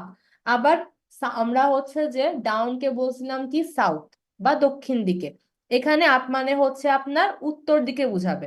ওকে, তো এটাই ছিল আমাদের প্রিপোজিশন অফ মুভমেন্ট। এখানে যতগুলো আছে এগুলাই হচ্ছে, আমি তো অনেকগুলা বক্সে পড়িয়েছি, আমি প্রিপোজিশন অফ প্লেস আর মুভমেন্টকে আপনাদেরকে একসাথে আলাদা আলাদা করে পড়াইছি। এখন আমরা দেখতেছি কোনগুলা মুভমেন্ট। এই যে বক্সে যতগুলা দেয়া আছে উপরে, এগুলাই হচ্ছে প্রিপোজিশন অফ মুভমেন্ট। এই যে এখানে two, across, along, around, down, into, off, onto, over, এগুলা সব থ্রু, টুয়ার্ডস, আপ, সবগুলাই কিন্তু আমরা দেখছি কি এক প্রান্ত থেকে অপর প্রান্তে বা এক লাইনে বা উপর থেকে নিচে, নিচ থেকে উপরে, দক্ষিণ দিকে, উত্তর দিকে, এগুলো সব আমাদের হচ্ছে মুভমেন্ট। তো ওকে ফাইন, আমরা এটা পড়েছি। এখন আমরা এটা সলভ করব। ক্লাস, এটা সলভ করে ফেলেন তো। 7.6 আর 7.7, 5 মিনিটস টাইম দিচ্ছি আপনাদেরকে, সলভ করে ফেলেন।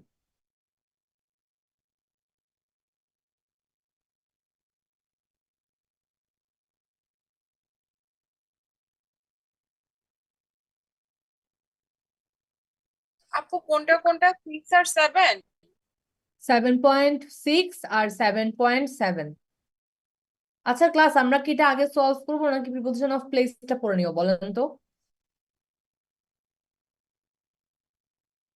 কেউ কি বলবেন কিছু? আপু আগে পড়ে নেই, আপু আগে পড়ে নেই। পড়ে নেই না আগে?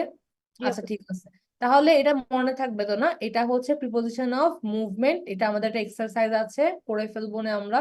আমরা একটু প্লেসটা দেখি। আচ্ছা, প্লেসটার ক্ষেত্রে আমাদের অ্যাট অন ইনটা পড়বে আগে। ওয়েট, আমাদের অ্যাট অন ইনটা পড়বে প্লেসের আগে। এই দেখেন, অ্যাট অন ইন। আমরা তো এটা আগেই দেখছি যে ইন একটা বড় জায়গাকে বোঝায় বা বড় জিনিসকে বোঝায়, অন একটু মিডলে বোঝায়, আর অ্যাট হচ্ছে আমাদের ছোট কিছুকে বোঝায়। আমরা একটু লেকচারে চলে যাই। Lecture number 7, preposition of place. এখানে দেখি তো আমরা ইন অন অ্যাটটা দেখি একটু। দেখেন, এই যে at home, at work, at school, at university, at college, at the top, at the bottom, যখন আপনি কোনো কিছুকে একদম নির্দিষ্ট করে বোঝাচ্ছেন সেক্ষেত্রে আমি at ইউজ করে থাকি। আবার ইন আমি কখন ইউজ করি, যে কোনো একটা বড় জায়গার মধ্যে, আবার অন ইউজ করি কোনো একটা ছোট জায়গার মধ্যে। এখানে একটা জিনিস দেখেন, আমরা এখানে কি লিখতেছি দেখেন, ইনা কার, আবার লিখি অনা বাস, আবার লিখি ইনা ট্যাক্সি, অনা ট্রেন। কেন আমরা অনা কার লিখতেছি না বলেন তো দেখি ক্লাস, এটা কি বলতে পারবেন কেউ? এখানে পার্থক্যটা কোথায়? ইনা কার আবার লিখতেছি আমরা হচ্ছে অন আ বাস। কেন এরকম হচ্ছে দেখেন, কার বাস এগুলো সব কি ভেহিকল বা যানবাহন। কার বাস এগুলাকে যানবাহন বলি। যেসব যানবাহনে আমরা ঝুঁকে ঢুকি, মানে কি একটু ঝুঁকে বা বেন্ড হয়ে একটু মাথাটাকে নিচু করে ঝুঁকে ঢুকি, সেগুলোর ক্ষেত্রে আমরা ইন ইউজ করি। আর যেসব যানবাহনে আমরা হেঁটে ঢুকি সেক্ষেত্রে আমরা অন ইউজ করি। এটা কি বুঝতে পারছেন ক্লাস এখন? কখন কোন যানবাহনের ক্ষেত্রে ইন হবে, কোন জি আপু। যানবাহনের ক্ষেত্রে অন হবে, বুঝতে পারছেন? আপু আরেকবার একটু যেসব দেখেন যানবাহনের ক্ষেত্রে, কিছু ক্ষেত্রে দেখেন কারো গাড়িও একটা যানবাহন, বাসও একটা যানবাহন, কিন্তু দেখেন গাড়ির আগে আমি ইন বলতেছি, বাসের ক্ষেত্রে আমরা অন বলতেছি। এখন পার্থক্যটা আসলে কি, কেমনে আমরা বুঝবো যে কখন ইন বসে কখন অন বসে? যেসব যানবাহনে আমরা হেঁটে ঢুকে যাই, যেমন বাস কি করে, মানুষ যখন বাসে ঢুকে ঢুকে ওরা কিন্তু কুঁজো হয়ে ঢুকে না, একদম সোজা হেঁটে ঢুকতে পারে। তো যেসব যানবাহনে আমরা হেঁটে ঢুকি সেগুলোকে আমরা অন বলি। আর যেসব যানবাহনে আমরা একটু ঝুঁকে ঢুকি বা হচ্ছে একটু কুঁজো হয়ে বেন্ড হয়ে ঢুকি সেগুলোকে আমরা ইন বলি। এটা কি বুঝতে পারছেন ক্লাস? বলেন তো। জি আপু। জি আপু। আচ্ছা, তাহলে যদি আমি লিখি ট্রেন তাহলে কি হবে বলেন তো, অন হবে না ইন হবে? অন হবে আপু। অন আপু। অন হবে, কারণ হেঁটে ঢুকি। আবার ধরেন আমি যদি বলি আহ ধরেন আমি যদি বলি ট্রাক, ইন হবে। অন হবে, অন। অন। ট্রাক একটু ঝুঁকে ঢুকেন না আপনারা, হবে। ইন হবে। ইন হবে। এটা কি বোঝা গেছে ক্লাস? জি আপু। আচ্ছা ঠিক আছে, কিন্তু যদি দেখেন আপু তো এরোপ্লেন বোঝায়? প্লেনে কি করেন বলেন তো, ঝুঁকে ঢুকে নাকি হেঁটে ঢুকে যান? হেঁটে আপু। হবে। দেখেন যদি আমি প্লেন বলি তাহলে কি হয় বলেন তো, প্লেন অন হবে। আপু অন হবে। অন হবে। যদি আমি হেলিকপ্টার বলি, ইন হবে। আপু প্রাইভেট প্লেনে তো ঝুঁকে ঢুকতে হয়, কারণ ওখানে তো মানে যেটা ছোট, তো ওটা মানে ওটার ব্যাপারে কি বলবেন? এই প্রাইভেট প্লেনে যাচ্ছেন।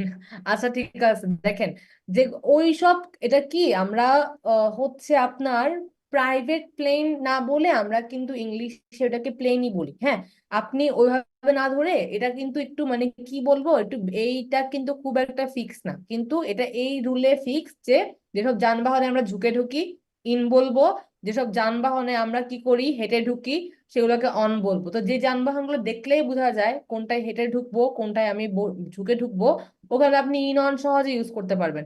এখন যদি আমি বলি এই যে বোট, এই বোট বলি, দেখবেন এখানের মধ্যে আপনি ইনও ইউজ করতে পারবেন, আবার অনেক সময় অনও ইউজ করে মানুষ।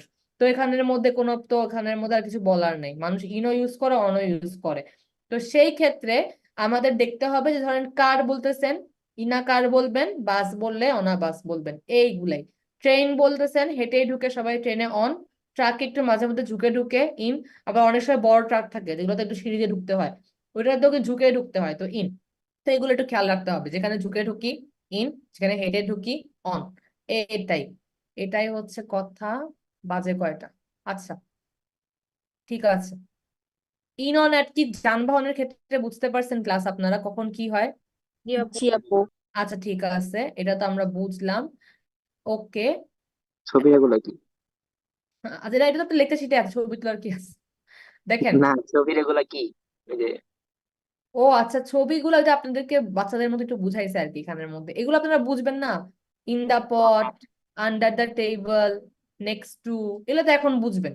ইন দা জি। মাঠ, এগুলো এখন বুঝবেন, এগুলোতে কোনো প্রবলেম হওয়ার কথা না। এখানে একটা জিনিস লিখবো, এটা কপি করেন, এটা লিখা নেই লেকচার শিটে, এটা একটু কপি করবেন।